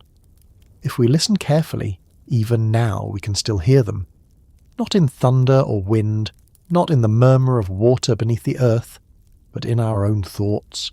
The flicker of insight, the urge to build, the awareness of consequence. These are the voices of the gods translated into human form. The Sumerians once believed that the gods withdrew because humanity had learned enough to continue alone. Perhaps they were right, but in continuing, humanity carries them forward. Their departure was not erasure, it was evolution. The Anunnaki are no longer the rulers of the world. They are its memory, its pattern, its echo within us. The modern world, for all its distance from the temples of Sumer, remains bound to those first stories. Our technology, our science, our culture, they all grow from the same soil of curiosity and reverence. We build machines to explore the heavens, yet we tell stories about why we exist. We dissect atoms and map galaxies, yet we still look for meaning in creation. The same forces that once shaped the myths of the Anunnaki continue to shape our civilization. The gods have become our questions, and our questions are how they survive. The echo of the gods in modern myth is not nostalgia, it is continuity. The ancient voices still speak, though their language has changed. They remind us that every discovery carries responsibility, that wisdom without compassion is danger, that creation without order collapses into chaos. These truths are as old as Sumer and as new as tomorrow. Humanity, in all its brilliance and confusion, is still writing the same story. A story begun when Enki breathed life into clay and Enlil gave it purpose. The names may fade, but the dialogue remains eternal. And in that dialogue, in every act of building, questioning and dreaming, the Anunnaki still live, not as gods above, but as reflections within. The echoes they left behind continue to shape the rhythm of thought, the pattern of progress, and the endless search for meaning that defines what it is to be human. The temples may have turned to dust, the ziggurats to ruins, but the spirit of their creators endures in every hand that seeks to understand the world. The gods are not gone. They have simply learned to speak through us. The wind that moves over the plains of southern Mesopotamia carries little sound now. The rivers have shifted, the cities are buried beneath centuries of sand, and the fields that once fed the first civilization are quiet. Yet sometimes, when the light falls just right, and the air trembles above the earth, it feels as if something still breathes there. The ruins of Eridu, of Ur, of Nippur and Lagash do not speak in words, but in presence. The air itself seems to remember. Beneath the dust, beneath the silence, lies the heartbeat of everything that began here. The Sumerians are gone, but the breath of their gods has never fully left. The first people to write, to measure, to record, built their world on rhythm. The rhythm of the rivers, the stars, the seasons, the pulse of work and rest. They believed that existence itself was a conversation, a constant exchange between creation and continuation. When they spoke of Enlil's wind and Enki's waters, they were describing not supernatural beings, but the living processes that made the world possible. The gods were the language through which they understood those forces. When the wind rose, it was Enlil speaking. When the rivers swelled, it was Enki remembering. Every breath, every drop was divine. Over the centuries, humanity learned to explain those same forces in new ways. We called them weather, gravity, chemistry, cause and effect, but the feeling that they carry something beyond mere function, that they hold memory, meaning or intention, never disappeared. The old gods may have withdrawn from temples and rituals, but they remain in our perception of the world. We still sense patterns, we still feel awe, we still search for the unseen order behind the visible. That search is the breath of the old gods continuing within us. In Sumer, breath was the symbol of life itself. When Enki shaped the first humans from clay, it was Enlil who bent down and breathed into them the Ni, the life force that made thought possible. Without it, they were only form, silent and motionless. With it, they became aware, capable of work, of love, of learning. Breath was not only survival, it was consciousness. The Sumerians believed that every inhalation connected them to the divine wind that first gave them life. To breathe was to participate in creation. Even after death, the soul was thought to retain a trace of that breath, a faint echo of the divine within. When the body returned to the earth, its final exhale was the moment when the borrowed air of Enlil returned to its source. The idea still lingers today, though most who hold it have never heard the old stories. We speak of inspiration, literally, to breathe in. We speak of spirit, the Latin spiritus, meaning breath. Across languages and ages, the connection between air and life, between breath and being, endures. It is one of the many quiet inheritances from that ancient world. The gods may no longer appear in the sky, but their first gift remains with us every moment. Every breath taken by every living creature is a continuation of that first exchange between divine and human when life entered clay and memory began. When we stand before the remains of a ziggurat today, there is a stillness that feels almost sacred. The air around it seems heavier, as though thick with unseen presence. The structure itself, once gleaming with fired brick and polished stone, is now eroded, yet its purpose is still visible. It was meant to connect earth and sky, the material and the eternal. The priests once climbed those steps with offerings and chants, their breath rising with the smoke of incense. Now, the wind climbs those same steps, whispering through broken edges. The rituals have ended, but the movement continues. The earth still exhales into the heavens. This cycle has not stopped. It has simply changed form. The closing of the divine age did not erase the gods. It diffused them. The Anunnaki became less like beings and more like patterns, the structures of thought, the rhythms of nature, the instincts within humanity. Enlil's order became the laws of motion, the principles that hold the universe together. Enki's wisdom became the current of innovation, the spark that drives discovery. Inanna's passion became the fire of creation and conflict that fuels change. Ninhursag's fertility became the cycles of birth and renewal that govern all life. The breath of the gods is not trapped in myth. It flows through every living thing that remembers to move, to think, to question, to build. For the Sumerians, to forget the gods was not to insult them, but to fall out of rhythm with existence. They believed that harmony came from awareness, not worship in the narrow sense, but participation. The gods sustained creation, but humanity sustained meaning. Each depended on the other. Even after the Anunnaki departed, the Sumerians continued to act as if the world was sacred, because they understood that sacredness was not a gift from outside. It was the nature of existence itself. To work the soil, to write on clay, to study the stars, all of it was ritual. Life itself was the temple. We have inherited that understanding, even if we have forgotten its name. When we create, when we study, when we seek connection with something larger than ourselves, we're continuing the same act that began in Eridu's temple thousands of years ago. The breath that filled the first humans still fills us, transformed into language, into thought, into will. The gods taught humanity to serve, and humanity in learning became capable of creation. The breath they gave us was not meant to last a lifetime. It was meant to carry forward forever, passing from one generation to the next, turning into art, knowledge, memory. It is still moving now. The old myths say that when the gods withdrew, they did not leave entirely.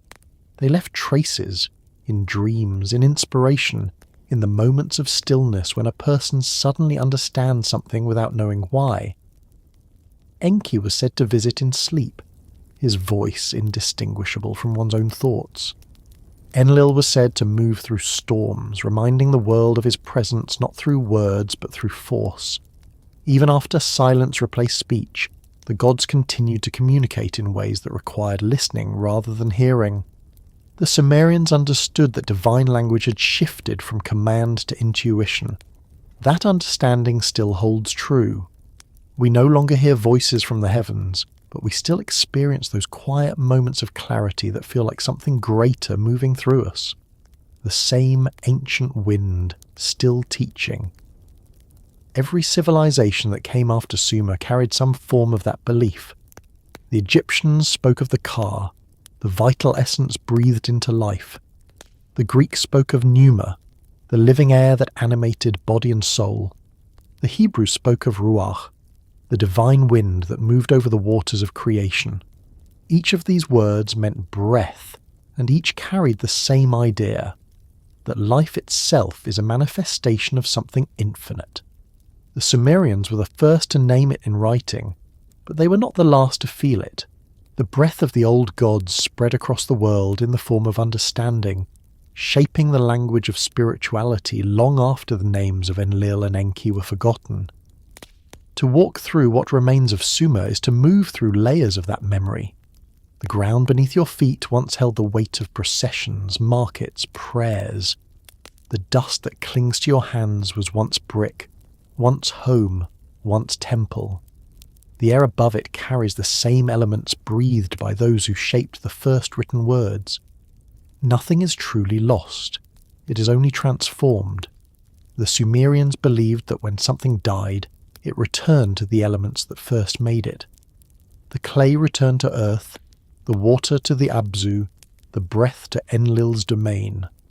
By that logic, the memory of their gods remains present in the very substance of the world, dispersed, invisible, but eternal. The modern world rarely speaks of gods as the Sumerians did, but it continues to act out their lessons. Our search for knowledge is still Enki's calling. Our need for order and stability is still Enlil's influence. Our passion and ambition are still Inanna's legacy. Our creation of life, through family, through science, through imagination, still belongs to Ninhursag.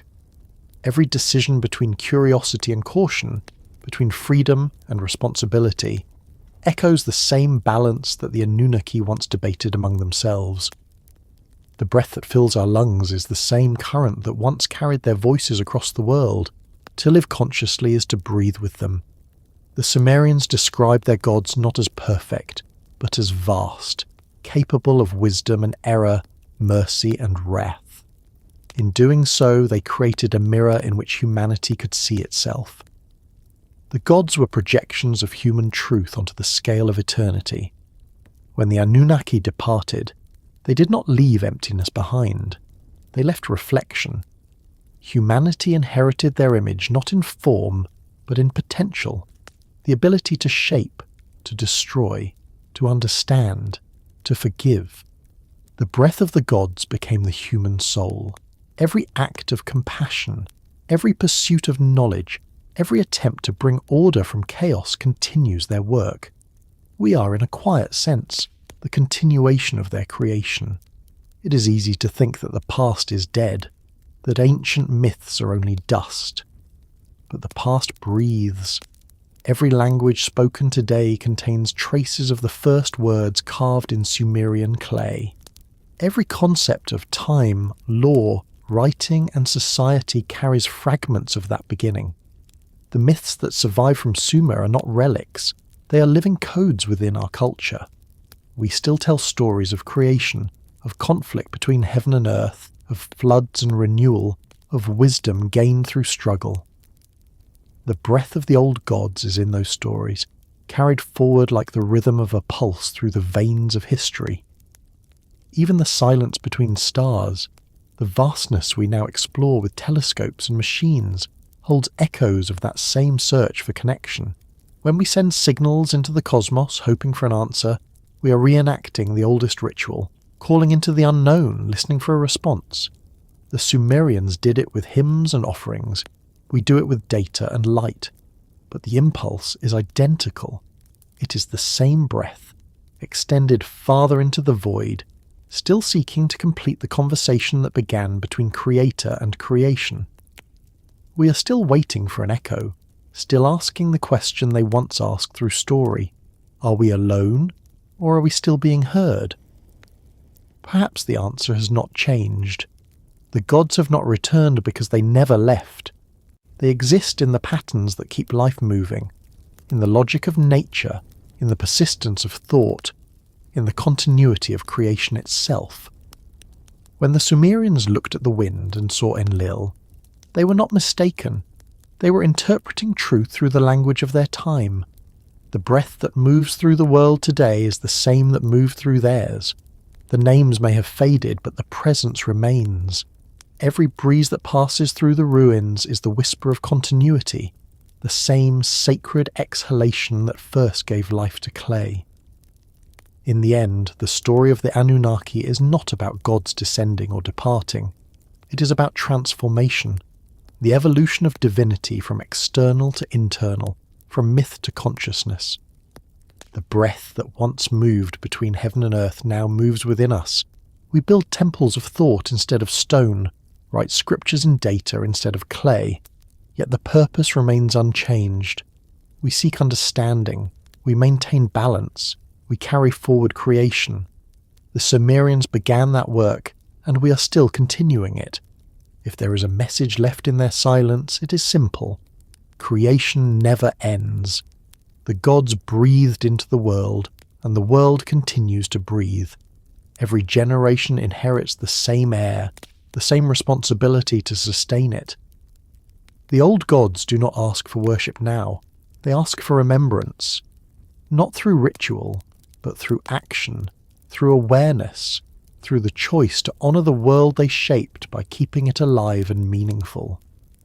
And so, as the light fades over the ancient plains and the wind moves across the remnants of temples long forgotten, it is possible to feel it, faint but unmistakable. The same current that once moved through Enlil's lungs, the same voice that whispered through Enki's waters, the same breath that awakened clay to consciousness, still moves through us. The gods are not gone. They are in the air we breathe, in the thoughts we think, in the stories we continue to tell. They are the wind that never stops moving. The breath of the old gods is the breath of the world itself, and as long as life continues they will never fall silent.